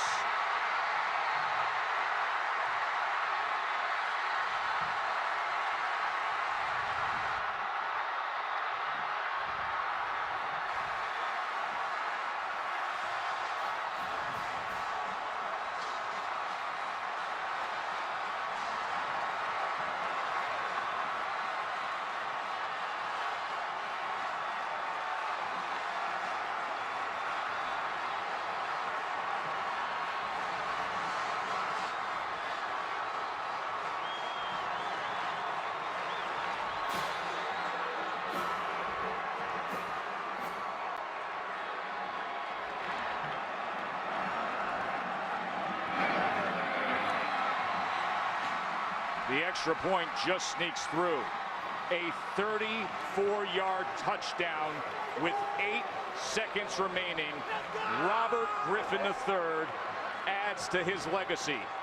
479 yards and 4 touchdowns on a magical night. And he buys the time with his feet, and then his eyes find the back of the corner. But keep in mind, Art Briles was willing to let this thing go. He was going to run the clock out, but they tempted fate, and fate answered with a 6-point throw to seemingly finish this game. It seems there has always been something about Robert Griffin III, be it his dynamic story of being a world-class track guy who tried to convert his skills to be a passing quarterback, or his season-ending knee surgery in '09 and having to work his way back, and these thrilling finishes he has provided time and time again with an athletic skill set that is unparalleled in the game right now. A school record 479. Oh, by the way, he's rushed for 72, and he single-handedly made it all happen there on that last-minute drive. Only 8 seconds remain. I'm still stuck at the timeout by Oklahoma. Well, they thought maybe they wanted to see if they could manage it. Instead, Griffin struck. And now the squib kick. He takes a bounce. That's a live ball. And Baylor tries to come up with it. And they may have. And they have. Baylor is going to close this show. A special teams mistake by the Sooners.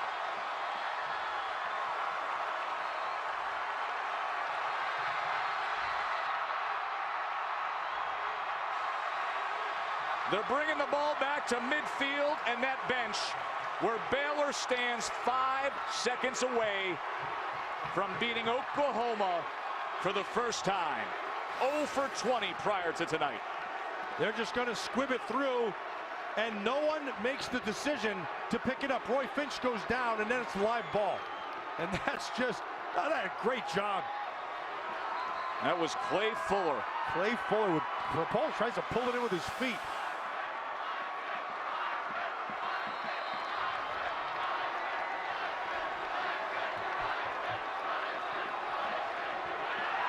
And when the story of this college football season will be told, they will remember this weekend. That put everything upside down. Iowa State, USC, and Baylor just made a mess of the BCS.